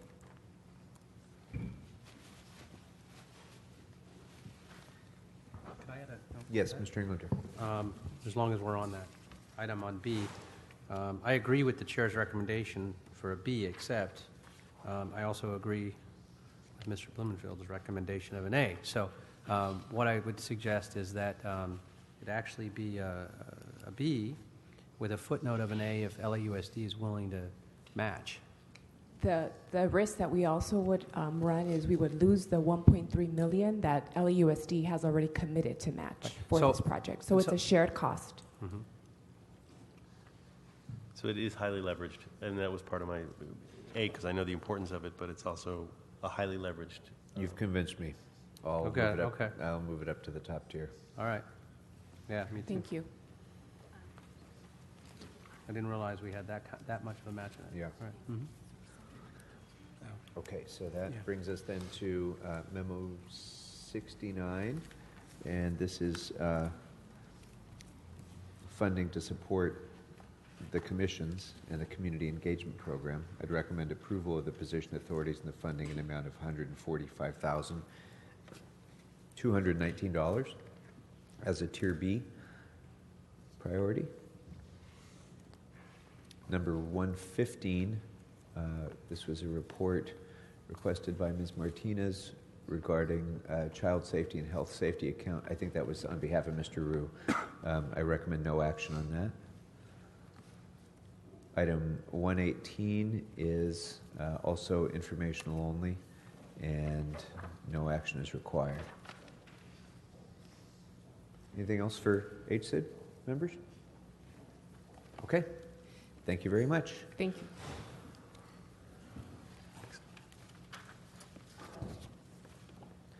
All right, now memo number 101, Human Resources Benefits, deals with the police sworn ADR program. And on that, I would recommend that the CLA includes 6 months funding in the amount of $1.6 million. And report back on anticipated savings resulting from potentially decreased liability after the program is up and running, so we can evaluate the cost effectiveness of the program. If we could, I would have actually asked for a full year and made it an A, except for the fact that my understanding also is that it's going to take a year for approval from the state on this. So I'm not even sure if we need the 6 months funding. I know that we do need the coordinator in place. That's $250,000. So I'm all for this, but I just want to make sure that I'm not even sure if we need it yet, but I want to move it forward. If I may, Jody Yoxheimer with the Personnel Department, we have recent indications from the state that they expect to actually approve it much more quickly than the year. Oh, so great. I think the year initially included all of our procurement processes, but we do have contract authority to create a medical provider network, and we're prepared to release an RFP for the additional support pieces that will be needed. So we do hope to actually be ready to begin providing services in July or Terrific. August, Great. and to begin meeting even sooner. Okay, excellent. And I'll go along with the chair's recommendation. Thank you. That's I great. have high hopes this is actually going to be a return on investment item that's going to save a lot more money than it costs. And did we develop any metrics in this program and report backs on how we're doing and closely monitoring? That will be one of the first priorities for the working group, which will be comprised of labor and management together, 3 city representatives and 3 Protective League representatives. Great. So Okay. we're going to figure that out right away. Excellent. Thank you so much. So those metrics, when they're developed, I think should also be, the council needs to weigh in on those as well, because how we get benefit for the money that we're spending, I think, needs to be measured by the metrics that we include. We won't be able to include it in this budget, but we should certainly have an opportunity to evaluate that program and how it's met those metrics. So let's be sure to, when would that process be completed? I'm not sure at this point because we haven't had our initial meetings yet, but we also have created the program as a pilot initially for 2 years with the idea that an actuary will be brought in to assess the elements of the program at the completion of the initial 24 months. So we'll have a couple of opportunities to come back to council with the information as it's developed. Can we just add that as a budget instruction, that they develop those metrics and come back to council with those? I think that would be a good solution. Thank you. Okay. All right. Thank you very much.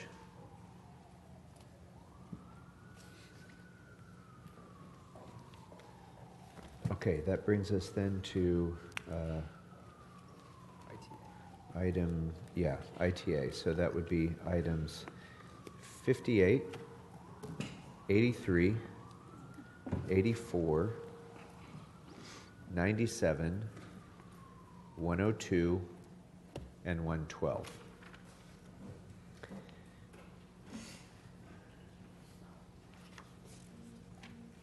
So I guess we can just go through those individually.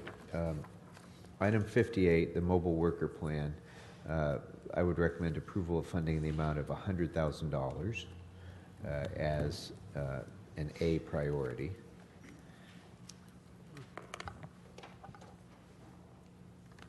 Unless there's objection. Okay. Item 83. 83 is no, I'm sorry. 83, I would recommend approval of $600,000 funding, which should be identified and allocated to ITA to maximize savings on construction contract procurement in the following fiscal year. I strongly support you on that one. Spend $600,000 next year in order to save $9 million the year after. That one's easy. Yeah, and so I would indicate that. Actually, I would suggest that as an A priority.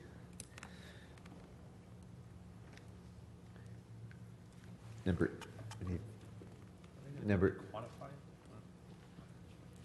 84 is a report on the impact of the vacancy rate for ITA, and I would recommend authorizing the positions and instructing the CLA to identify funding sufficient to maintain the filled positions in support of the department's efforts to continue their succession planning, their critical succession planning process, which is more critical than even most of our departments, which have those critical problems. So I would recommend authorization of $750,000 and $750,327 as an A priority to fill those positions. That's the chief management analyst. And let's see, the one, well, anyway, they're listed in the report. Unless there's objection. Okay. So report number 97, requested by Ms. Martinez on the police telephone systems. So this comes back to the point that was raised by Mr. Blumenfield, I think, earlier regarding eligibility for MICLA.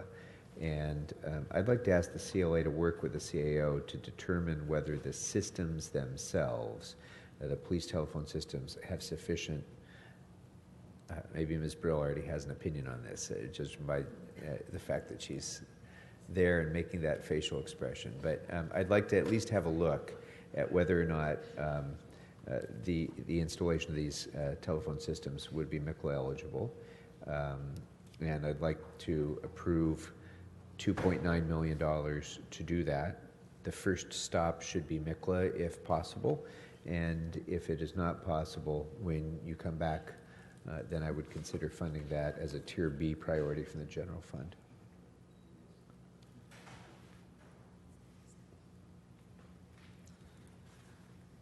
And members, feel free to jump in if I'm going in the wrong direction or you have any comments on this. Otherwise, we're just going to keep plowing through. Okay, so report number 102. So if MICLA funding is available for the phone systems that we just talked about in report number 97, then we wouldn't need to add the additional funding for the VoIP. Is that? Right. So on 102, because it's a police station, this Proposition Q is available for this. So some of this would come out of the proposition. It depends where those, I haven't read 97, I apologize. I'll have to look at it. There may be some, if it's a police station or fire station, we could use Prop Q for the infrastructure. If not, it'd have to be MICLA, if it's eligible. Okay. I have to look at it. I'm sorry, I don't have it in front of me. They are all police stations and police facilities, yes. So we'll look and see if there's additional Prop Q available. Yeah, I think there's 387,000 or so that could be attributed to Prop Q. Right, that's 102. So I don't know about 97 what that's funding. We'll work with Okay, so ITA. if we can collectively we'll work on MICLA, Prop Q, backstop general fund, and then come back to us with those. I would also make a recommendation, and since this is a priority, that ITA come back with a enhanced implementation timeline. The one they're suggesting, I don't believe is acceptable, and I think it needs to be You're saying for the expedited much faster than the timeline that's suggested in their memo. Certainly. So I'd like to see that as a budget instruction as well. Saying for the 4 stations or for all of them? All of them. The 4 that are out, the valley stations. Agreed. Specifically, because those are the ones that continuously go out are all the ones in the valley. And they have over a year timeline for replacement if we approve, and that's just not acceptable. So I'd like to see it done much faster. Okay, thank you. So report number 112 actually covered, am I correct that that covered the exact same positions as report 84? Yes. Which we've already dealt with. So we don't need to deal with it again in 112? As 102.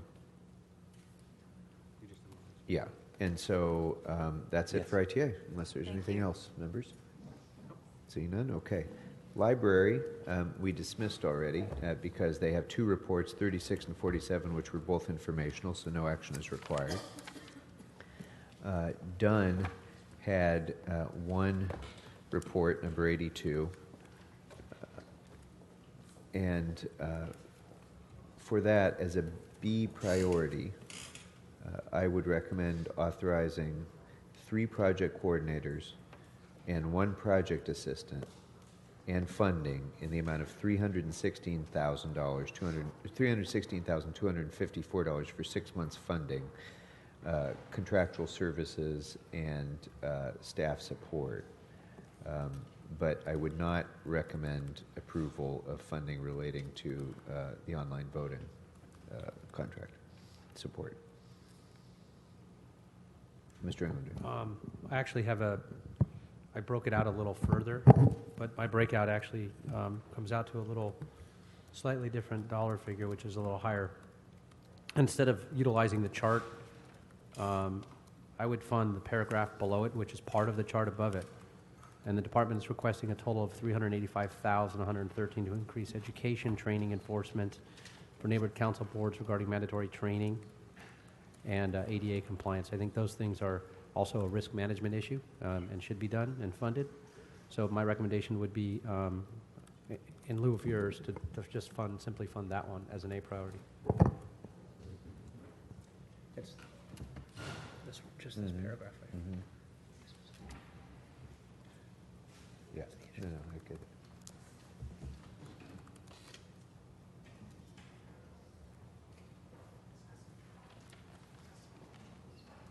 Yeah, you know, unfortunately, we already released them, but Mr. Llewellyn, maybe you can just, I'm a little unclear on this, actually. The ADA compliance education and training component, does that overlap at all with what's in the requested items in the chart, or is that distinct?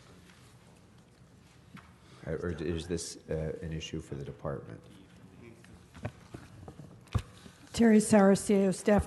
There are two separate requests there. There's the request for the election support with the online voting, and then there's a secondary. There's also a request separate from that for the ADA training and the all of the mandatory training components that the department has been concerned about. Yeah. So in the chart, when, for example, the DoD compliance officers, does that relate only to elections, or does that? No, that's specifically to the training for the existing neighborhood councils. Can I ask it a different way, if I could? So there's a chart. If you, Yes. you have it in front of you, and right underneath it, the paragraph underneath it for $385,000, is that 385 contained in different places of the chart above? Yes, that is correct, Yes. Councilmember. What we did, because the department's request was quite extensive, and in order to present you with the sort of the full impact, that's the $1 million in the chart is what that reflects. Then there were three components of that request, the first of which was the training in the ADA compliance, the second of which was the funding for the bins and the emergency preparedness request, and then the third piece was the funding for the elections and potentially for the online voting system. Okay. Ms. So. Hello. Hi. So I think the positions are the same. The ones that you mentioned, Mr. Chair, and the ones Mr. Englander mentioned, I think they're the same positions. It's Okay. So I think it's the same thing. So as long as we're clear on what the positions are, you'll Yes. work out the dollar amounts, but Yes. I think you're clear on where we want to go with this, right? So, okay. Where do we want to go? Any other comments on that, members? Okay, great. Thank you. That brings us then to personnel, number 106, and this is, as I mentioned before, Ms. Martinez, it was Mr. Englander's report, but this deals with recruitment, sworn recruitment, and my recommendation would be to approve $222,500 in funding for the fire department as a Tier B priority to continue targeted outreach and recruitment. If I could, Yes. I'd go along with your original recommendation, but I would put that as an A for the fire department. And it seems to be working well, and they're doing a great job, but they need to do more. And I'm okay with the police department recommendation as well. I'm fine. I'd just like to move it to A as well. Okay. Okay with it. Yeah. So you want to restate the original position? All right, then, you know what, let's make it straight A's then. It's not that much money anyway, so we'll go ahead and... Just for fire? Yeah, just for fire, the targeted outreach for personnel, for targeted fire recruitment, and I think it's important to make clear this is targeted recruitment as well. That's the 220. Generalized advertising for a department that has a waiting list of, thousands to apply is not necessary. Targeted outreach is, and I think that's the direction that the department has really committed to going in. So that $222,500 would be for that, and not to approve moving forward with the sworn recruitment request with regard to LAPD. Okay. Thank you. All right, that brings us then to planning. Planning has 3 reports, 88, 89, and 118.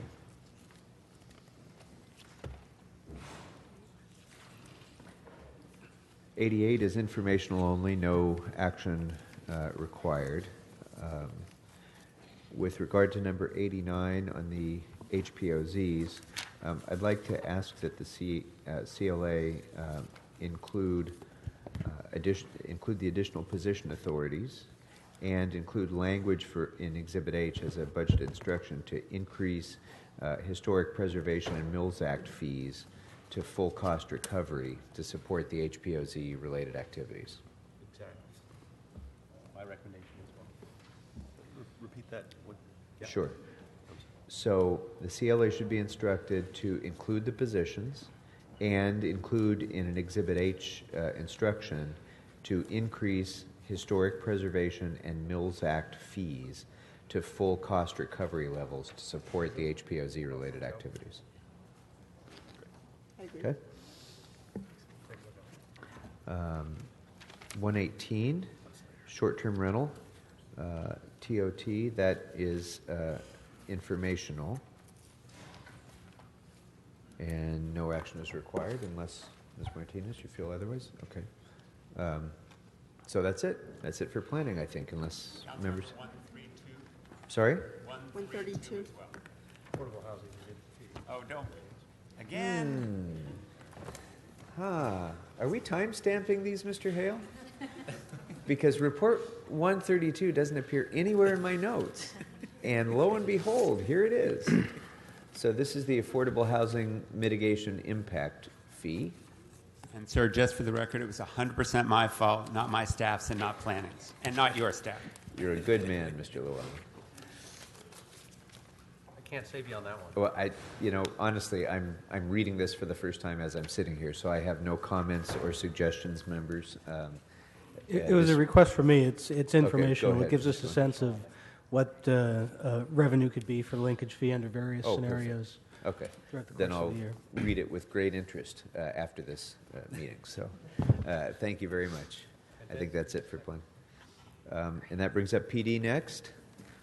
We have reports numbers 49, 68, 80, 92, 119, and 125. And number 49 was Ms. Martinez's request for a report back that appears to be informational. No action required at this time. Unless, okay.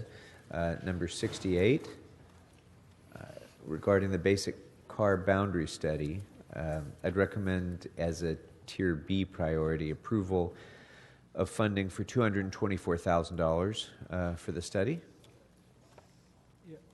I'd support that and agree with the recommendation.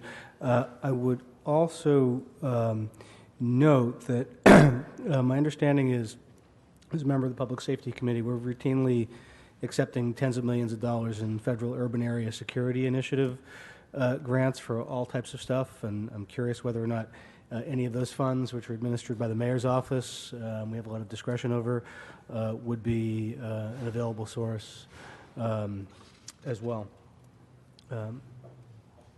And I'm hoping that we can drill down and get this cost a little bit lower than the price, but I support the recommendation. Thank you. Okay, thank you.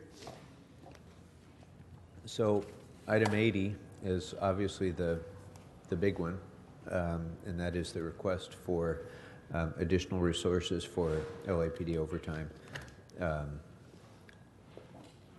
I'm going to go ahead and recommend that we include a request to the CLA to identify up to an additional $10 million, subject to the availability of funds.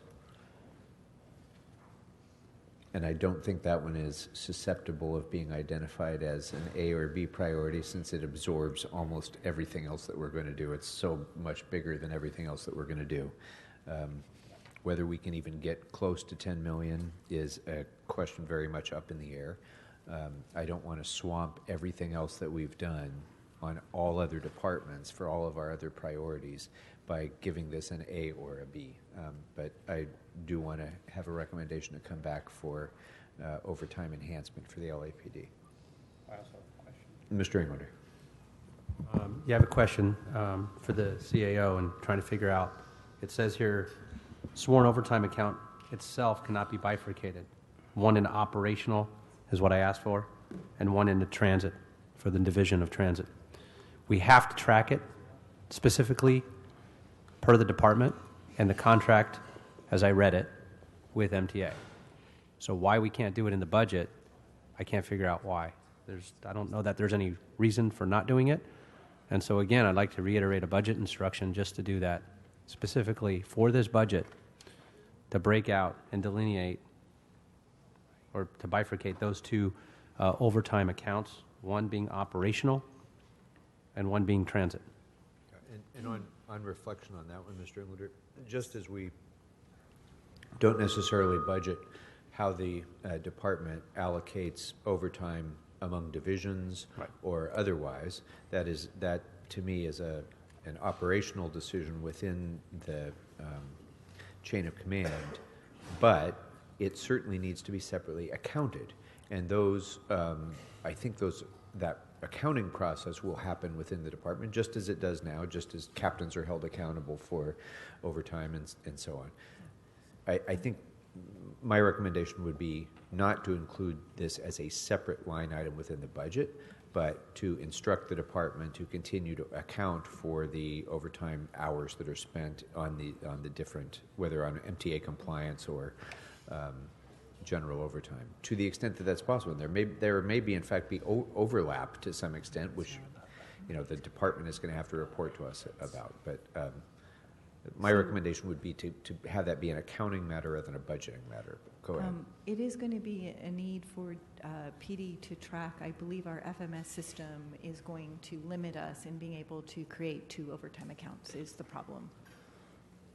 So if the department can respond to how they're going to track it internally, then.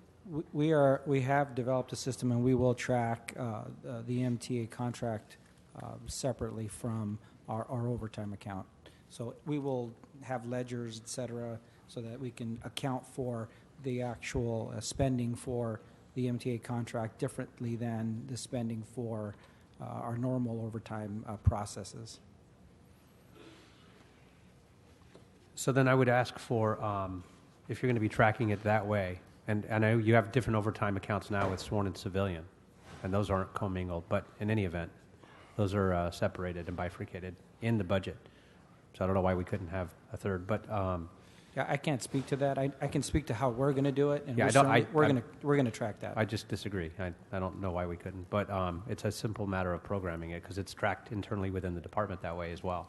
And so I'd like further information on how or why specifically it can be done, and also a budget instruction on this, that a monthly report be generated and submitted to the Public Safety Committee on how we're doing on and tracking the overtime for both separately, since the department will be tracking it that way.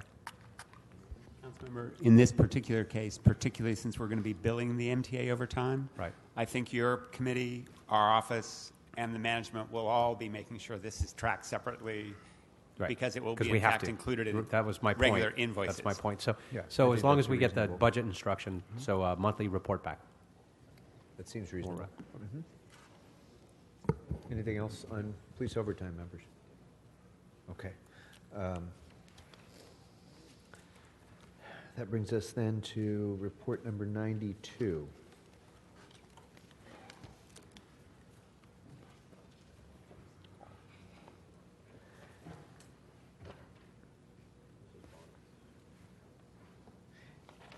Yeah, actually, Mr. Bonner, do you want to speak to this first? Because sure.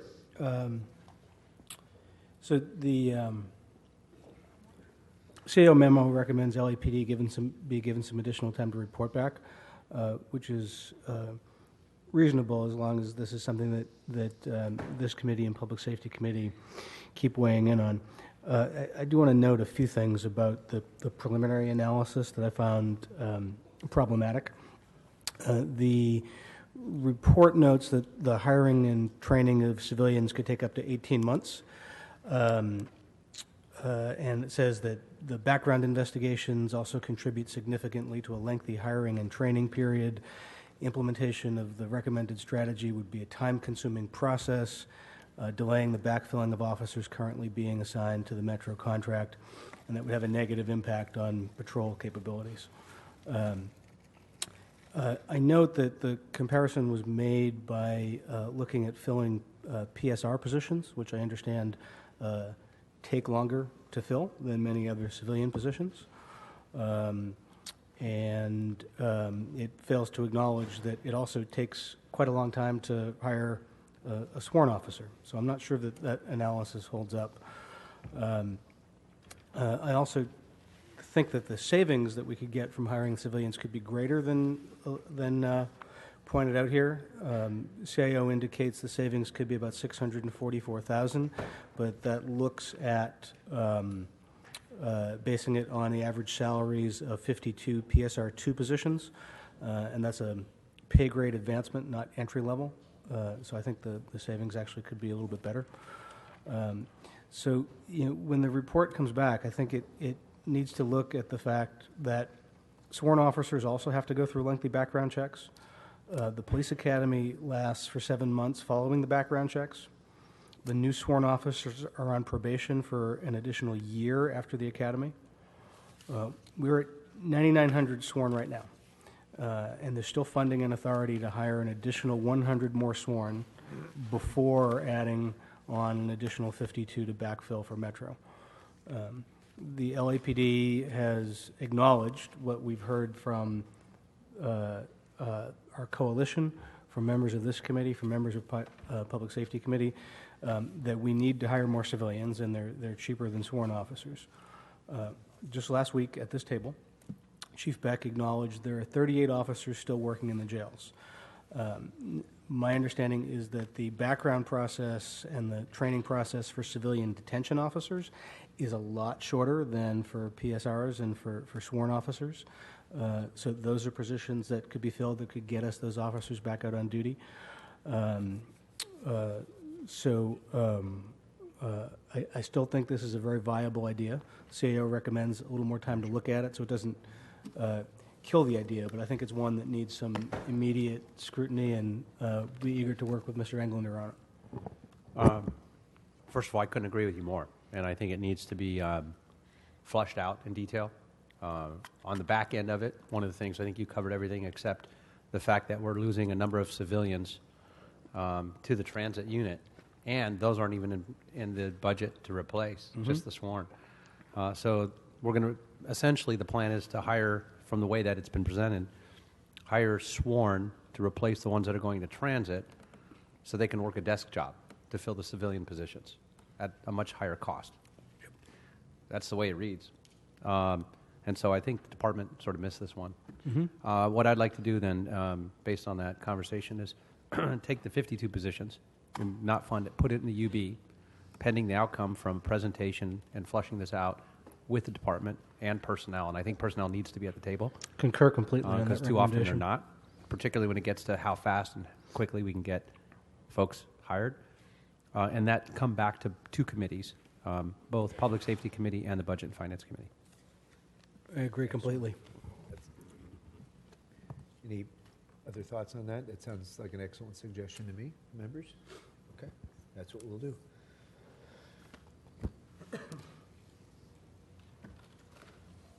All right, that brings us to report number 119, potential savings for mobile field-based reporting.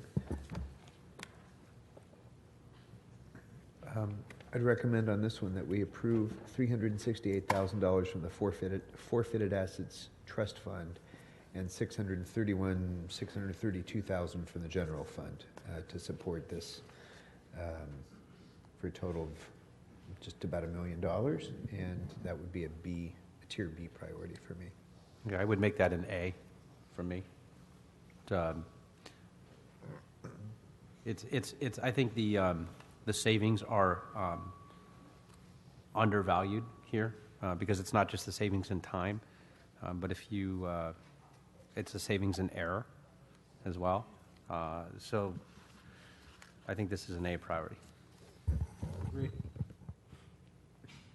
There's a lot of errors. Yeah. At the very least, to do a pilot program to get this. I mean, it's. I think this pretty much is, yeah. But yeah, you know what? Okay, he convinced me. Make it an A. Yeah. And then that brings us to 125. And on this one, this is a request for criminalist for the firearms unit.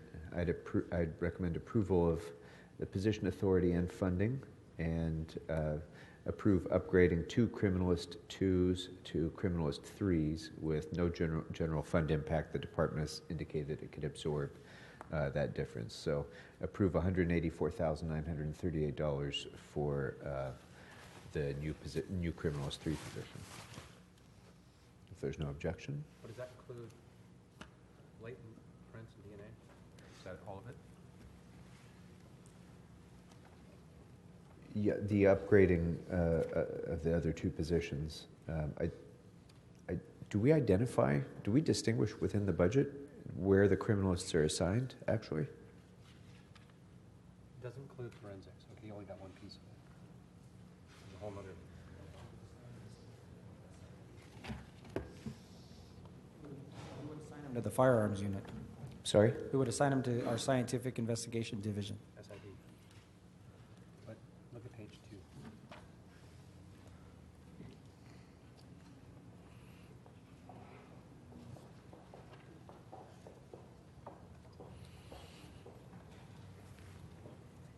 Yeah, the 18 positions are vacant. Did we already cover those? I don't believe so. Did we? So I was looking at page 2, but looking at latent prints as well. And what would be the cost to fund 15 of those positions for latent prints?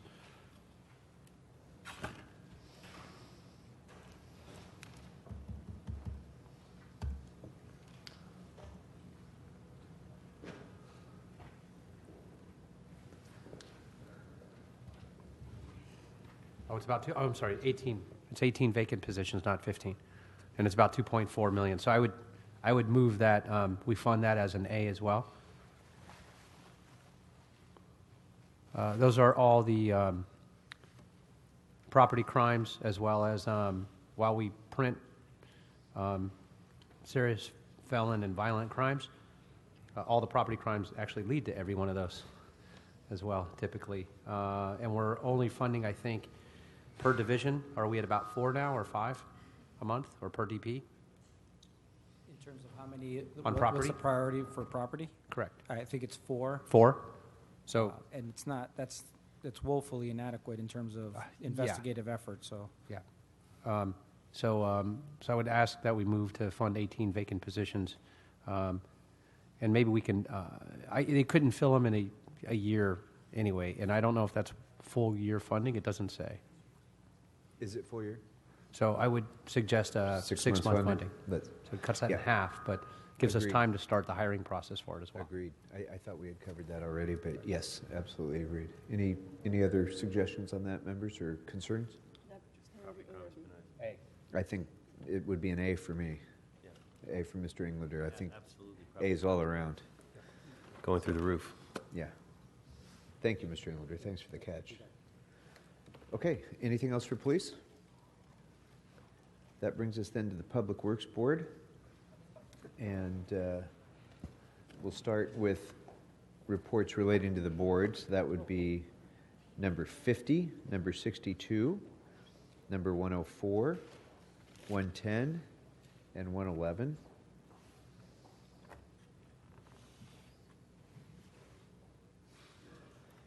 So starting with Clean Streets, Clean Street LA report number 50, Ms. Martinez requested that.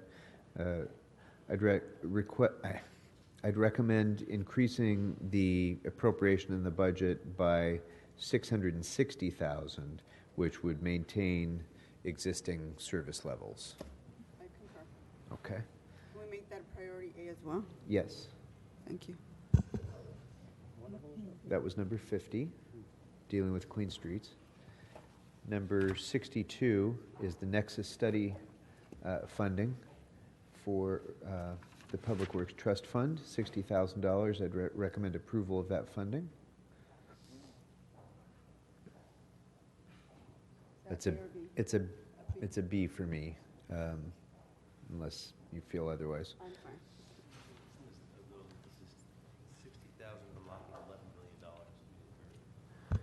If you use the leveraging as a big factor, it becomes an A. If that's really the case, that we're going to get 11 million for 60,000.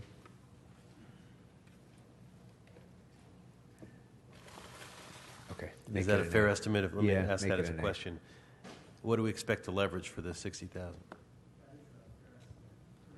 Executive Officer with the Board of Public Works. That is a definitely fair estimate. Our idea is to move forward with the award by the end of the fiscal year. We do have $100,000 currently in our budget. The $60,000 will help us deliver the entire project in its entirety. The goal is to debottleneck that $11.6 million. So I think there is a great ROI behind that $60,000. So I would highly recommend an A priority for this. Standing by itself, certainly there is a great ROI. It's question whether or not the completion of that is contingent on additional funding of the $60,000 rather than absorbing it. But I think it's enough benefit that I would move it up to an A as well. Okay, so that brings us to number 104, the Petroleum Administrator report. And I would recommend approving the position authorities and funding for 6 months. So whatever that amount comes to, I haven't done the math, but for 6 months funding for that position. Positions, rather. Report number 110, dealing with the Metro Coordinator, Senior Civil Engineer position. I'd recommend approval of the position authority without funding, and ask whether or not that can be funded with Measure M, Measure R, Prop C, or Prop A funding.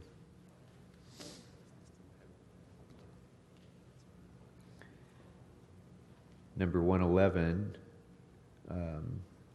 is informational, no actions required on that. On that one, Mr. Chair? Yeah. I had asked for this. I don't think the appropriate place for the fund administration is in Board of Public Works. All the other transportation funds are managed in DOT. It's significantly easier for our relationship with Metro for the accounting and the auditing if it's the same agency managing all of the Metro funds. So perhaps this is something that can be worked out once we resolve some of the Measure M and SB1 questions, but it needs to be resolved. Okay, so if we can just make a note of, approval of the funding, but with further discussion about housing the position.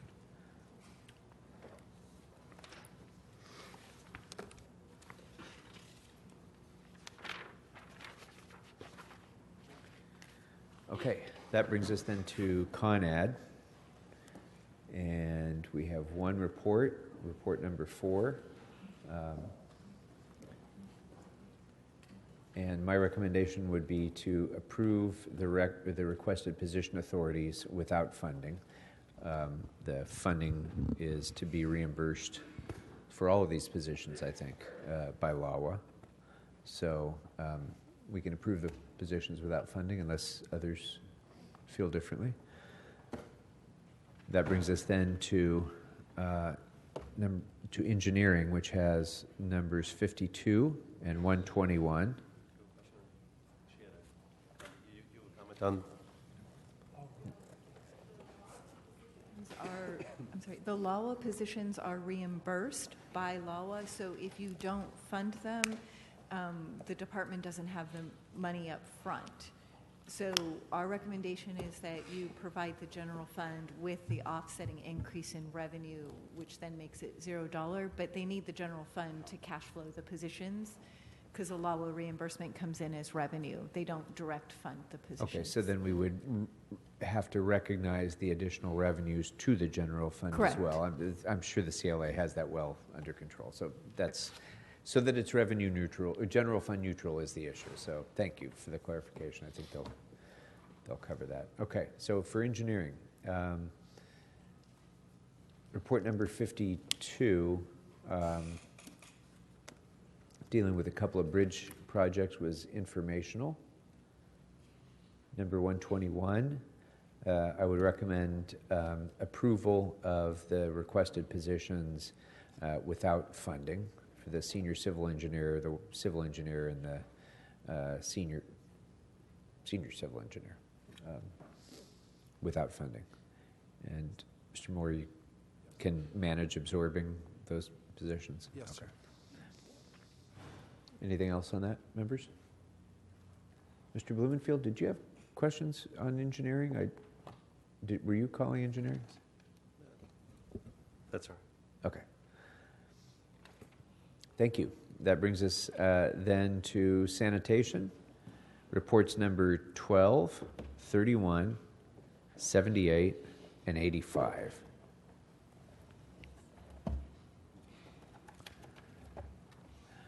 So number 12 was a request by Mr. Englander, which was informational. No action required. Number 31 was requested by Ms. Martinez on the construction services team. CAO has recommended against the position, and that would be my recommendation. But Ms. Martinez, go right ahead. We refer this matter back to E&E for further discussion. Sure. That's my only And ask then on it this could- item. Sure, then it could, if deemed appropriate, it could come back during an FSR or otherwise. So that would be fine. Thanks. So this committee will take no action other than to refer that report to E2. That brings us up to number 31. No, that's, I'm sorry, that's one we just did. 78.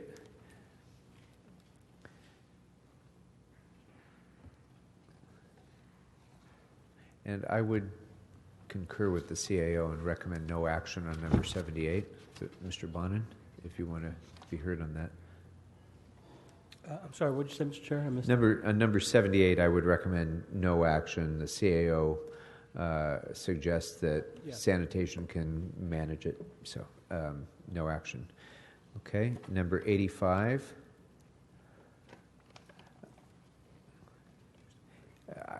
This was Ms. Martinez's request.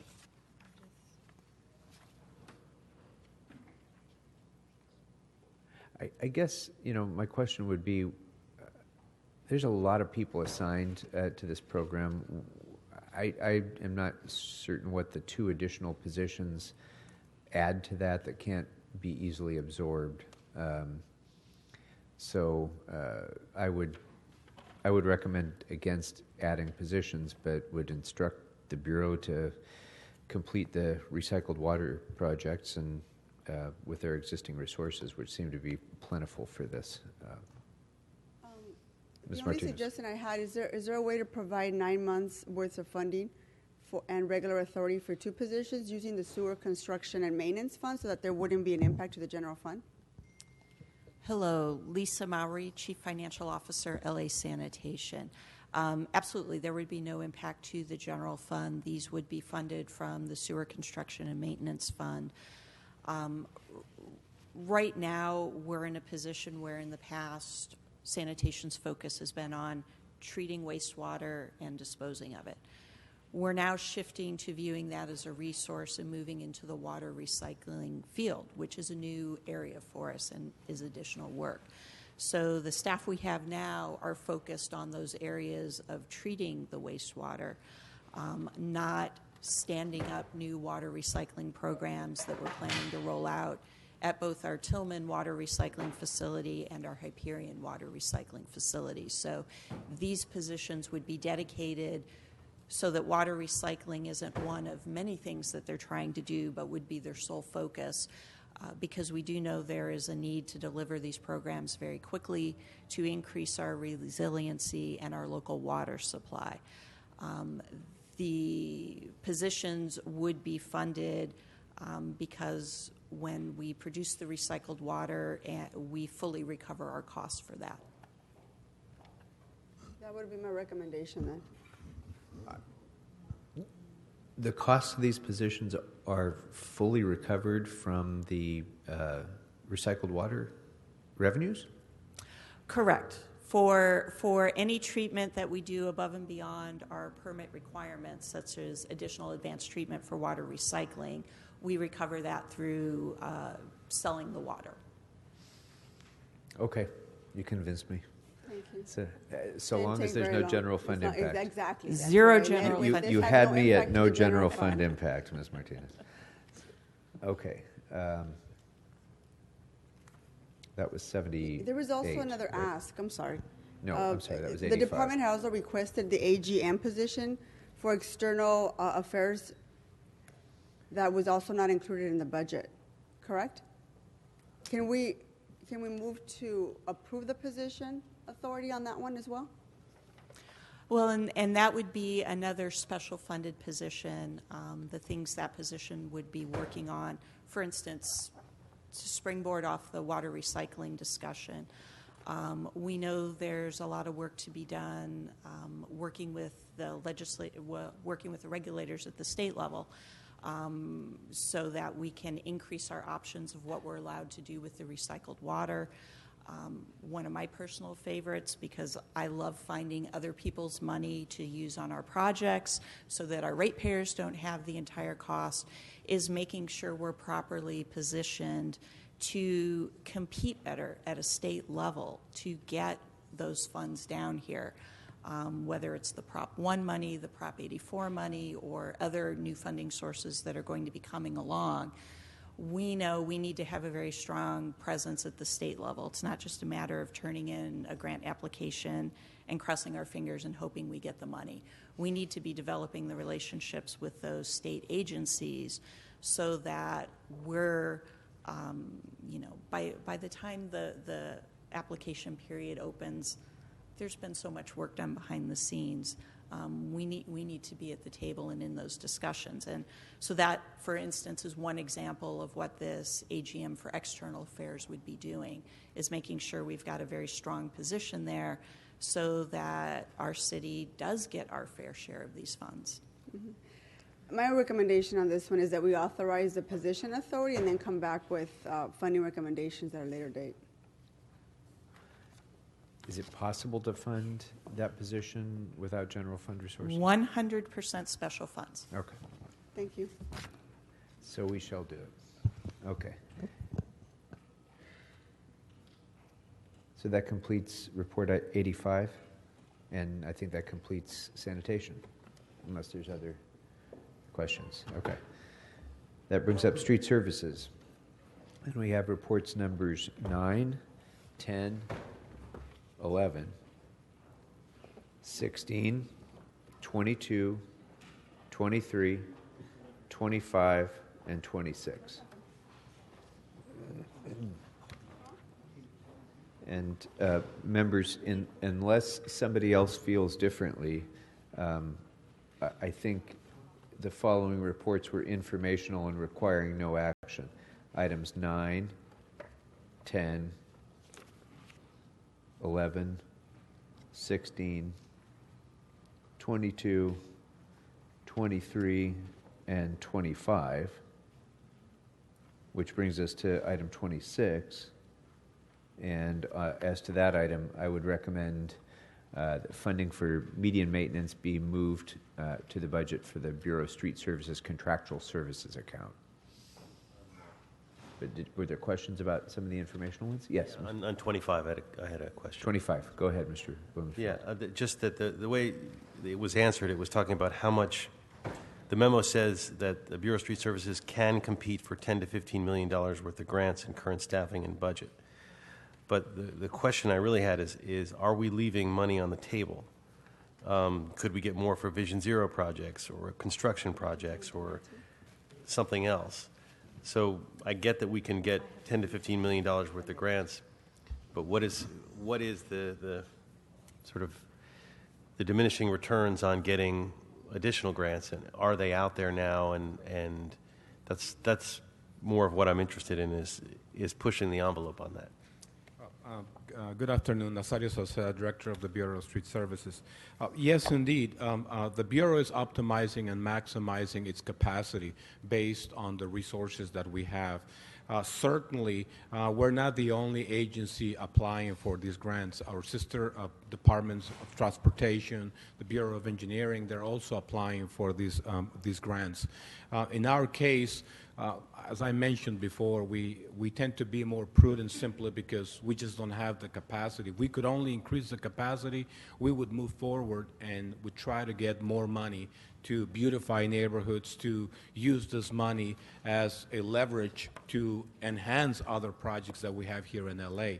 So in respect to the Bureau and addressing your question, Councilman, yes, we see that there's more money out there, but we don't reach out to try to get it simply because we know that we cannot deliver, the projects. Right.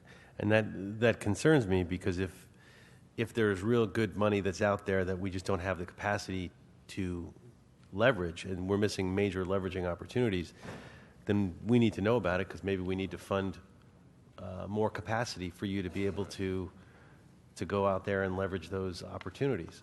Right. We want to do cost-benefit analysis on those resources that you need to leverage more resources. We would be more than happy to work with CAO and put together a report to determine how much we would be able we would be able to secure and deliver based on the resources that may be available to us.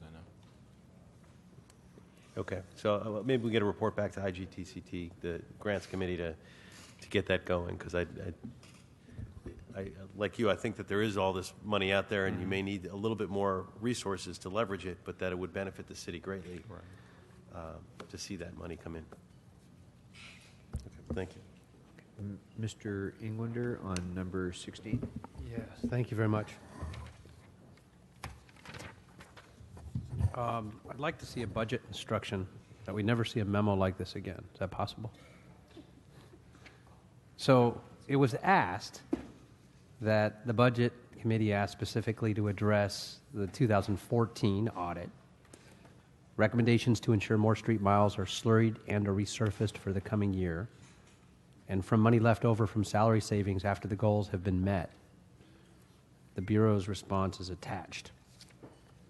It didn't address the audit at all, and that was done in 2014. There was no mention of it in the letter.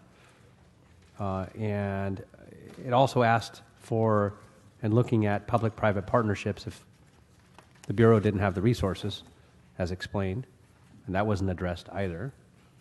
Although the questions were copied in the Bureau's memo, but the answers were not provided in this. I wanted to point that out. And what was provided was saying the resources were maximized, therefore shifting savings to do more pavement preservation miles was only feasible if the Bureau had additional resources, staff, or equipment, because these monies were already programmed in the budget. But that's why we have financial status reports. That's why we have updates from the departments coming forward and saying, I've got money left over and I can do other things with it because we've already accomplished what you set out and funded us for. So again, I know I went through this and I was expecting and hoping after the discussion that we all had last week, a much more comprehensive memo detailing taking advantage of the FSRs, making sure that we reprogram and move funds around if there are monies left over, ensuring that they're answering the public-private partnerships. By the way, these are all PLA agreements with public-private partnerships. These are all labor organizations as well, but we can do a lot more with them. And this wasn't addressed at all in the memo. And that's why I opened up with, can we have a budget instruction never to see a memo that doesn't answer the questions again? And I guess that's not possible because we'll probably see more of these. With that, I just wanted to point it out that I think we fully anticipate your participation in the financial status reports and tracking and better tracking what was brought out in the 2014 audit to ensure we can get more infrastructure improved and made safer in the city of Los Angeles when there are funds left over. We don't want your money back. We just want to make sure the work and more work can get done. So clearly you're managing the department well enough while we have money left over. We'd like to see more work done. So I think that's the message. And if I could speak for all of us on that, that's what we'd like to see in Azario. Yeah, thank you. Thank you. Ms. Martinez on report number 22. Yeah, on 22, I just want I have my own list of medians that were left off your list. No disrespect, but I keep my own list in my own office. So I have at least an additional dozen medians that are off your list that I have in my internal list. So I'm going to give this to you so you can include it in the report. Thank you. Okay, anything else for your street services members? Great, thank you. That brings us then, thank you. That brings us up next to Recreation and Parks. And we have reports numbers 18, 19, 20, 21, and 66.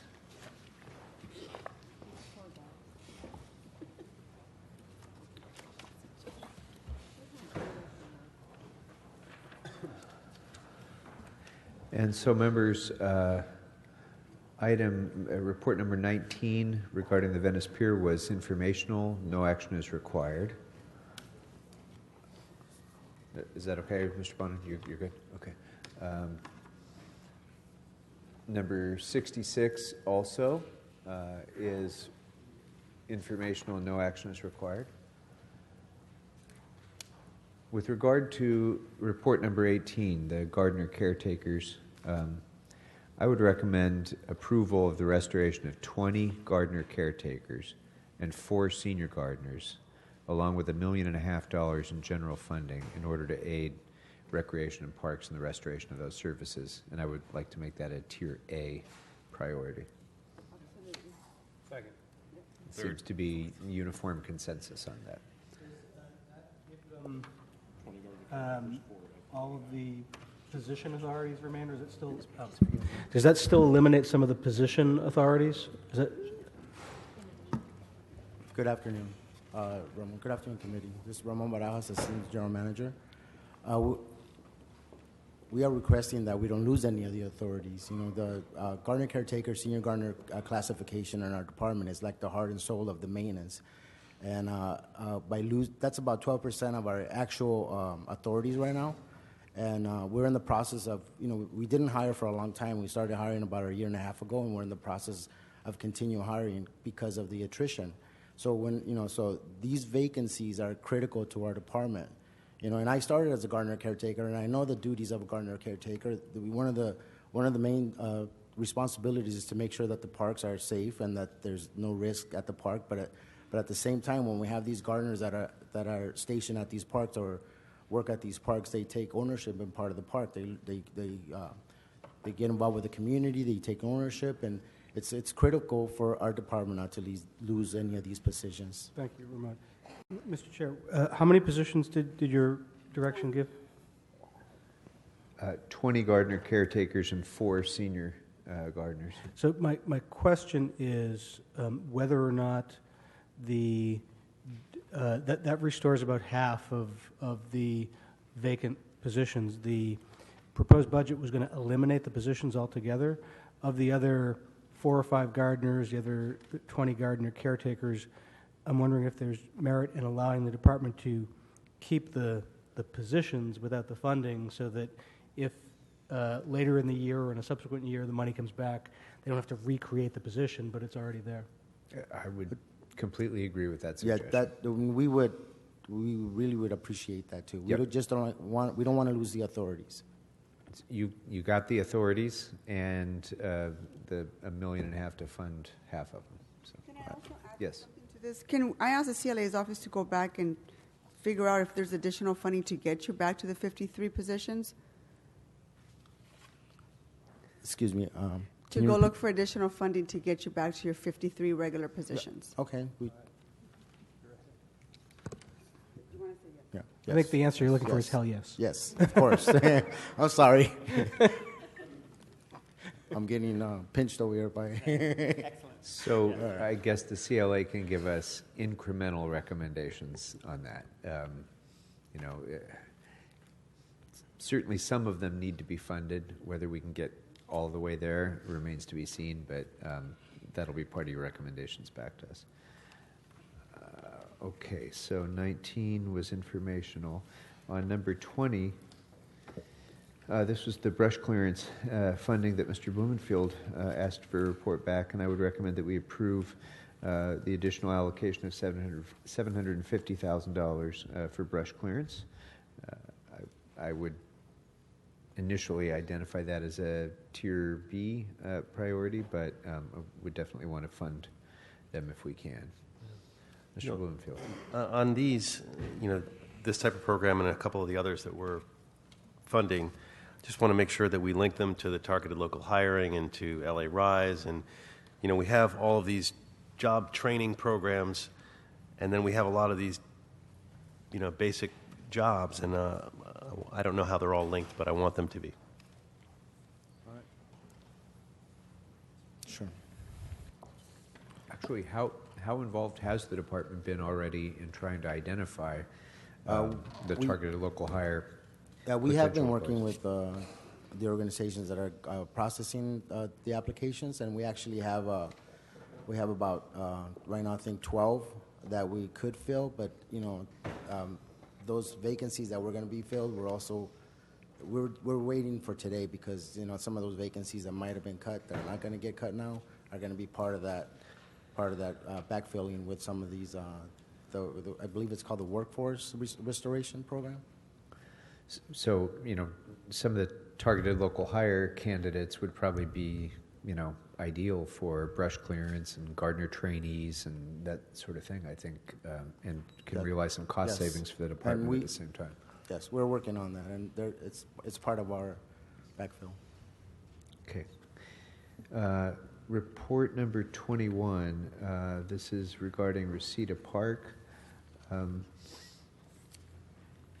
Mr. Blumenfield, you want to speak to this? I recommend an A+ for this one.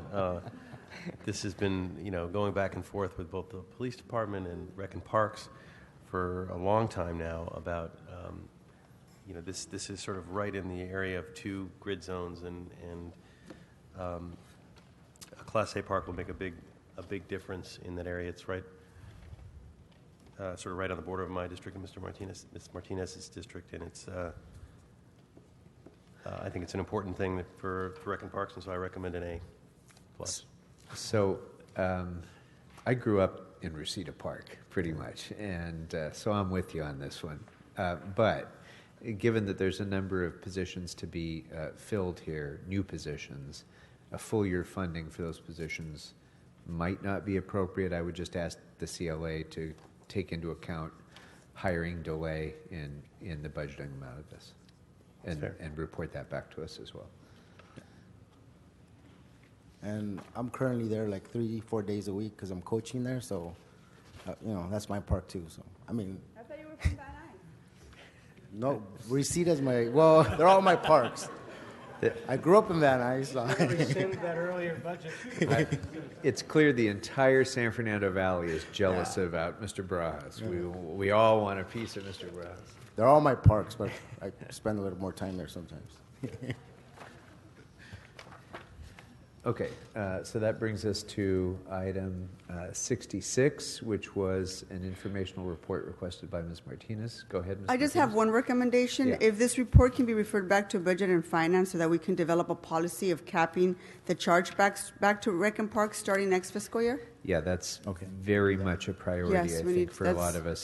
Triple A for me. It's going to take a lot of difficult, long-time policy discussion. And so, but yeah, we're going to have a long discussion about that in Budget and Finance. Okay, so that's the only that's my recommendation on this. And I would suggest also, Ms. Martinez, that it be referred to your committee as well, because Yes, 'cause the it use of involves- recycled water in particular is going to be important. Thank you for reminding me, sir. I'd also recommend that when those come up, there was a special study, it's not on this list, but a special study I asked for, which gives some of the history of how we started doing chargebacks because I think it provides some interesting context. When we started doing chargebacks, it's not across the board, and it was started as a negligible hit upon recreation and parks that ballooned up rapidly.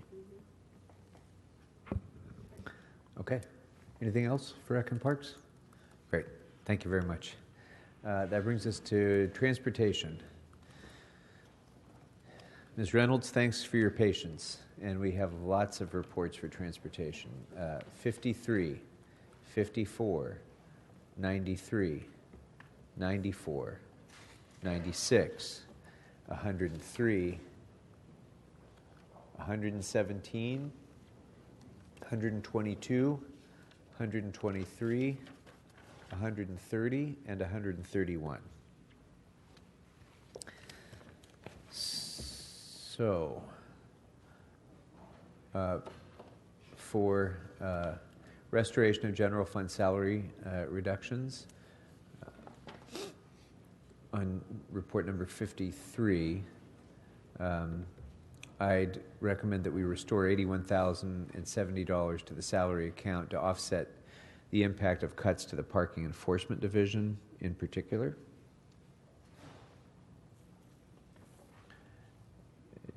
Actually, maybe I should just go through all these and then we can come back to whatever you'd all like to discuss. Item 54, I would recommend authorize. Yeah, go ahead. Back up. Yeah. Was that with an A or a B? With an A. Thank you.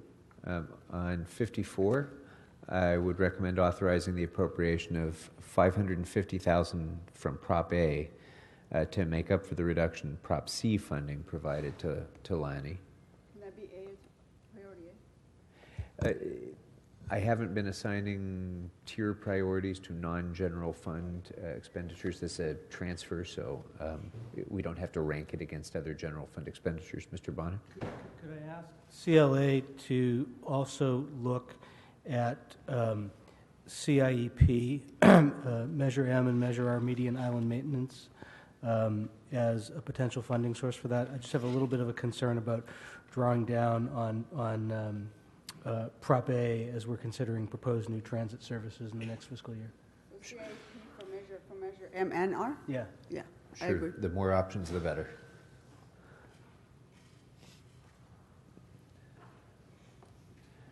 Item 93, dealing restoration of overtime and expense account. I'd recommend no action on that one. I agree.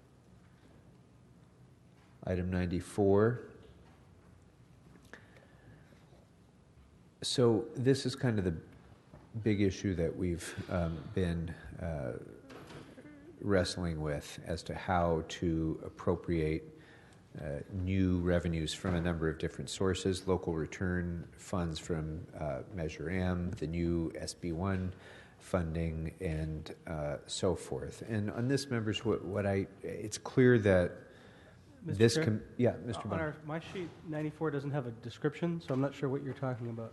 Oh. It's just blank. You can just read the title of it. And I'm going from my notes, so let me get to...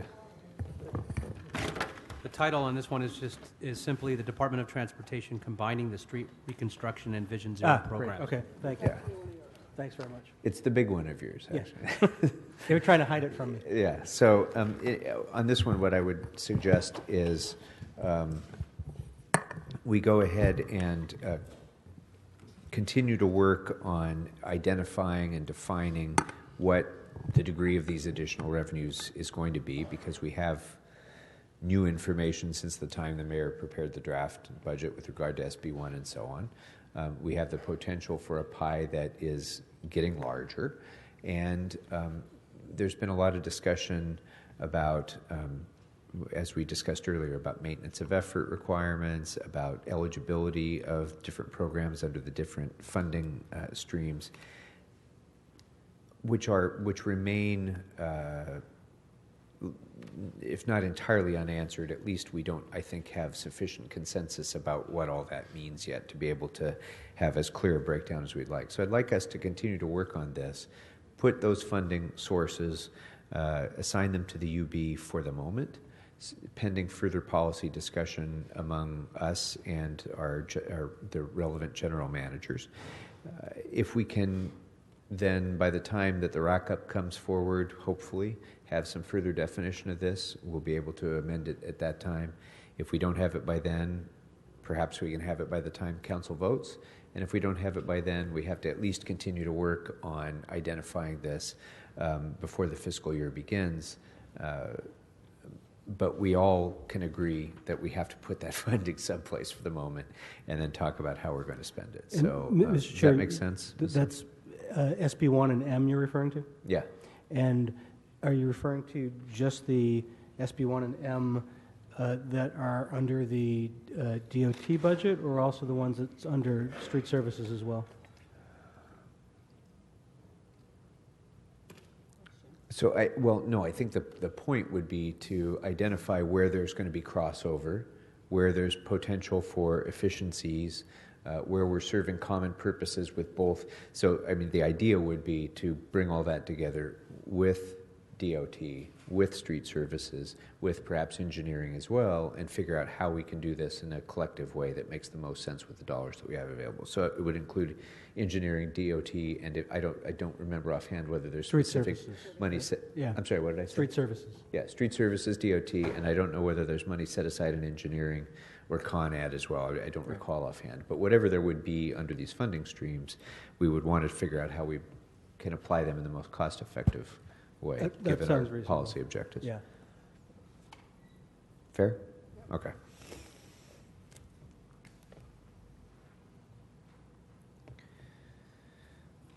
Okay, that was 94. 96 is an informational report. No action is required. Report number 103 deals with striping crews, and on that one I would recommend approval of position authorities and $587,182 for 6 months funding of those positions, consistent with what we've been doing with others. And is that, what letter are you giving that?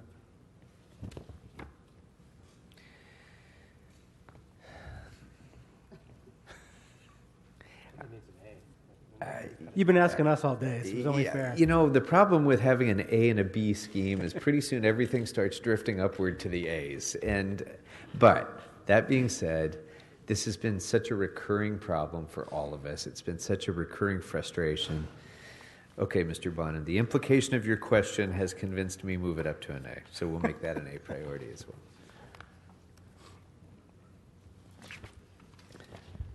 Okay. Number 117, the bikeway cleaning and repair program. I'm going to recommend approval of position authorities for all 11 positions and funding for 6 months, which would come to $1,047,000 approximately. And I'd like to instruct the CLA to make recommendations for implementation of the bike lane repairs program as indicated in the memo. And I would make that an A priority. This was the bike lane cleaning and repair? Emphasis on repair, yeah. Yes. Hold on a second. We have to wait for your mic to come on. Okay, try it again. Can you hear me? There we go. In our report, we indicate that the Bureau of Street Services actually revised their original request. So it's come to my attention that there's actually a total of 16 positions that the Bureau is asking for. I don't have the list of the 16 nor the identified costs, so we'd have to work with them to determine what that is. And they may be here. Why is it changed? Okay. And while you're taking a seat, if I can ask when you can jump into that too after that, the follow-up question would be on the repair for the bike lanes. Are these streets with bike lanes or just the bike lanes on the streets? Sure, I can speak to that. Good afternoon, Greg Spots, Bureau of Street Services.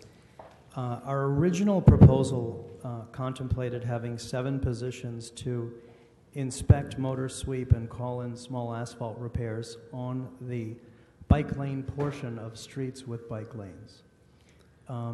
We had a second element, which was $765,000 in overtime, which would allow us to mill out whole sections when the bike lane had been installed on bad pavement, something larger than what a pothole truck could do.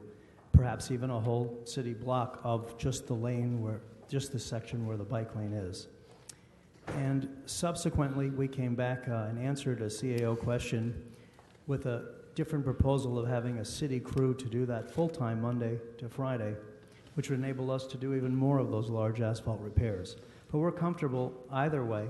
If we have the 7 core positions to inspect and clean and call in the small repairs, we're happy to either do the large repairs on overtime or with a dedicated crew.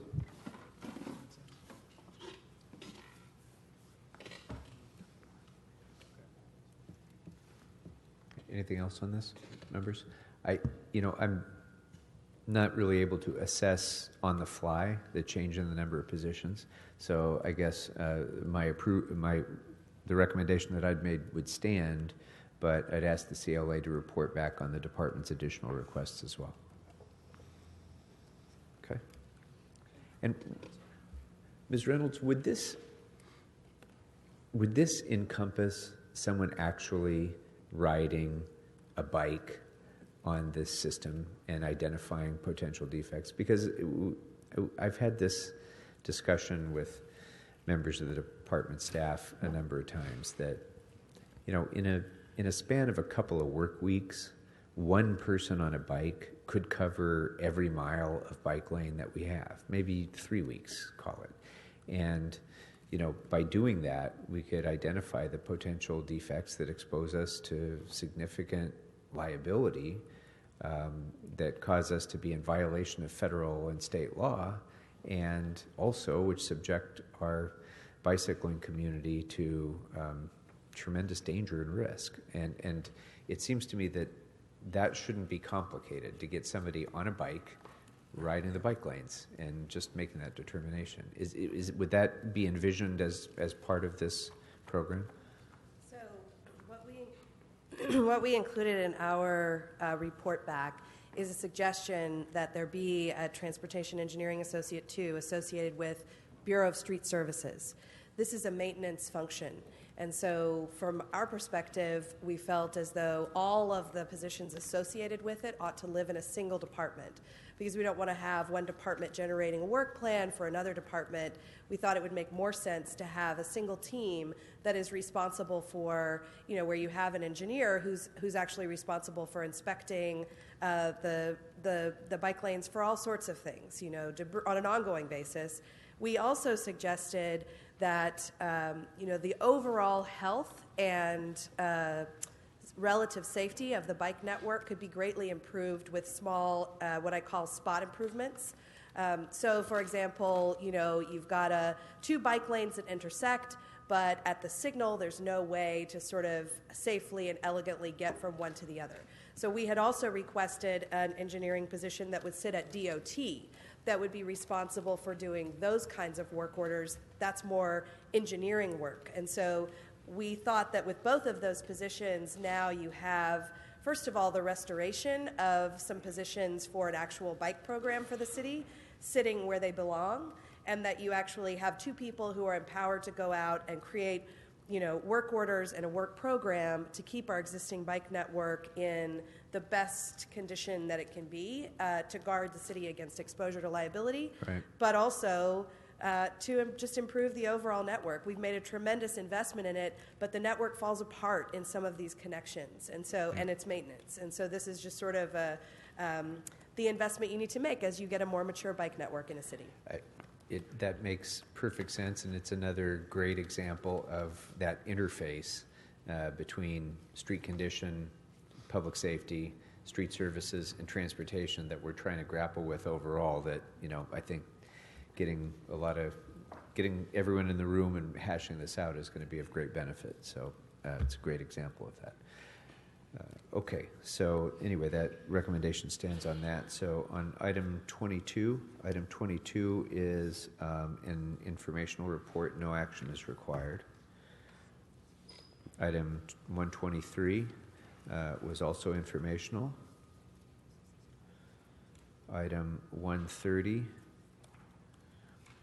in light of what I had indicated earlier, Mr. Bonin, about the UB proposal, Yeah. I think no action on number 130 is required at this time. Mhm. Report number 131 was also informational, so no action is required on that. Yes. Okay, anything else for DOT members? Great, thank you very much. Wow, home stretch, members. Brings us to the unappropriated balance.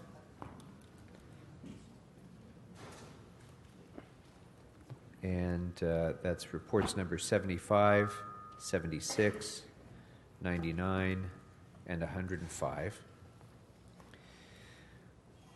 So let's skip 75 for the moment and go to 76. Transfers to departments. I would recommend approving the transfers of funding from the UB to the accounts identified in Memo 76 and instruct the CLA to maintain any footnotes for the appropriations in their new locations as they draft the committee reports.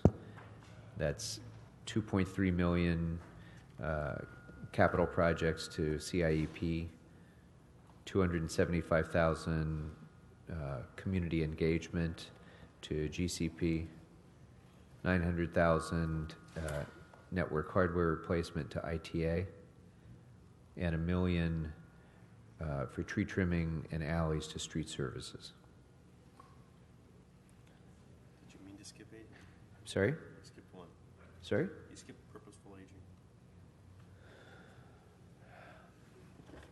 aging. Thank you, members, for watching over me because I am going from notes. So I did not mean to skip over that. So thank you, Mr. Blumenfield. That would also include the $200,000 for purposeful aging to the Department of Aging. Just trying to keep you honest. Thank you. And so if we proceed as recommended on those items, members, on 76, then no action on 75 would be necessary. And that appears to be the consensus. All right, number 99, dealing with the linkage fee revenues. Since we're making an assumption about linkage fee proceeds, I'd also like to ask that the CLA include an additional line item for labeled reserve for mid-year adjustments from excess linkage fee. And then if there are linkage fee proceeds above $10 million, those would be directed to that line item. And to the extent that there's any information from which the CLA can make assessments of potential linkage fee revenues and estimates, that would be important for us to understand as well at this point, but certainly in mid-year as well.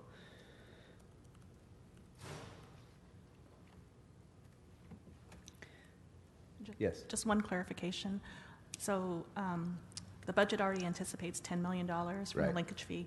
Right. So are you saying that anything over the 10 million, or is there another 10 million that's established? No. Okay, no, thank you. It's anything in excess of that would be set aside for mid-year adjustments. Okay, and then 105 is an informational report regarding the fireboat maintenance and cost recovery. No action is required on that unless, Mr. Englander, did you? I think we already kind of dealt with that with the Exhibit H issue. Okay, so anything else on the UB, members? Anything else On the unappropriated balance. So that brings us to the Zoo Department, reports number 3 and 6, both of which were informational, and no action is required. So, unless anybody has anything on Zoo. Okay, very good. Now, that completes our recommendations with regard to the reports, and this is an appropriate time if anybody would like to offer additional thoughts for discussion before the CLA goes off to do their work. Mr. Englander. I have 3. One is a request that was asked for, and I think we missed it somewhere, from the Ethics Commission for one regular authority auditor 2 position for 9 months funding, and one regular authority management analyst 2 position for 9 months funding. So I'd ask that that be included in the CLA's report as well. Is it 2 positions? 2 positions, one regular, yes, 2 positions. And I've got that letter from them that I'll share with you. And then the third was, yeah, So on that, agreed, for consistency's sake, since we've been asking for 6-month funding for most new positions, offer us both of those options when you make the recommendations back, please. let me just make a note, 6 months. And then one more from them. The third critical is for the current funding and their as-needed salary budget. Their as-needed was at 100, it was cut in half, so they're asking for an additional 50. So if we can note that for the report as well. 2 additional ones. There was a special request, a letter that came in from Councilmember Buscaino that he'd asked to look at MICLA programming for the Warner Grand Theater, but there was no amount, so we'd have to check with CD15 on exactly what the cost would be and what specifically the work would be to ensure that it's also eligible for MICLA. So if we can report back on that when the CLA rack-up comes in. And then the last one, I know it's a nominal dollar amount from PAB for equipment for life, health, and safety equipment. And I know that was minor, but I think we've missed that as well. So that'll be for LAPD for PAB. That's Okay. all I got. Very good.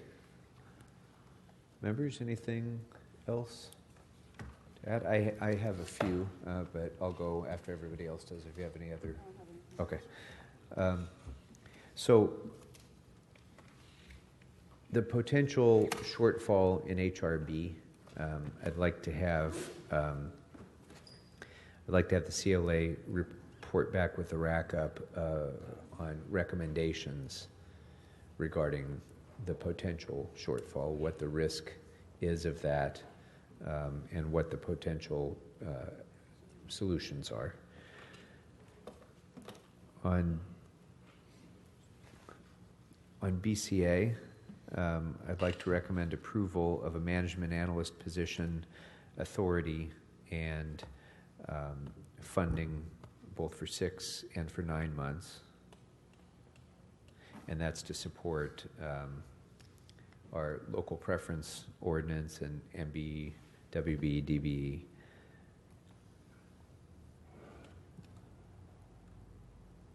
I think Mr. Englander covered my Ethics Commission request.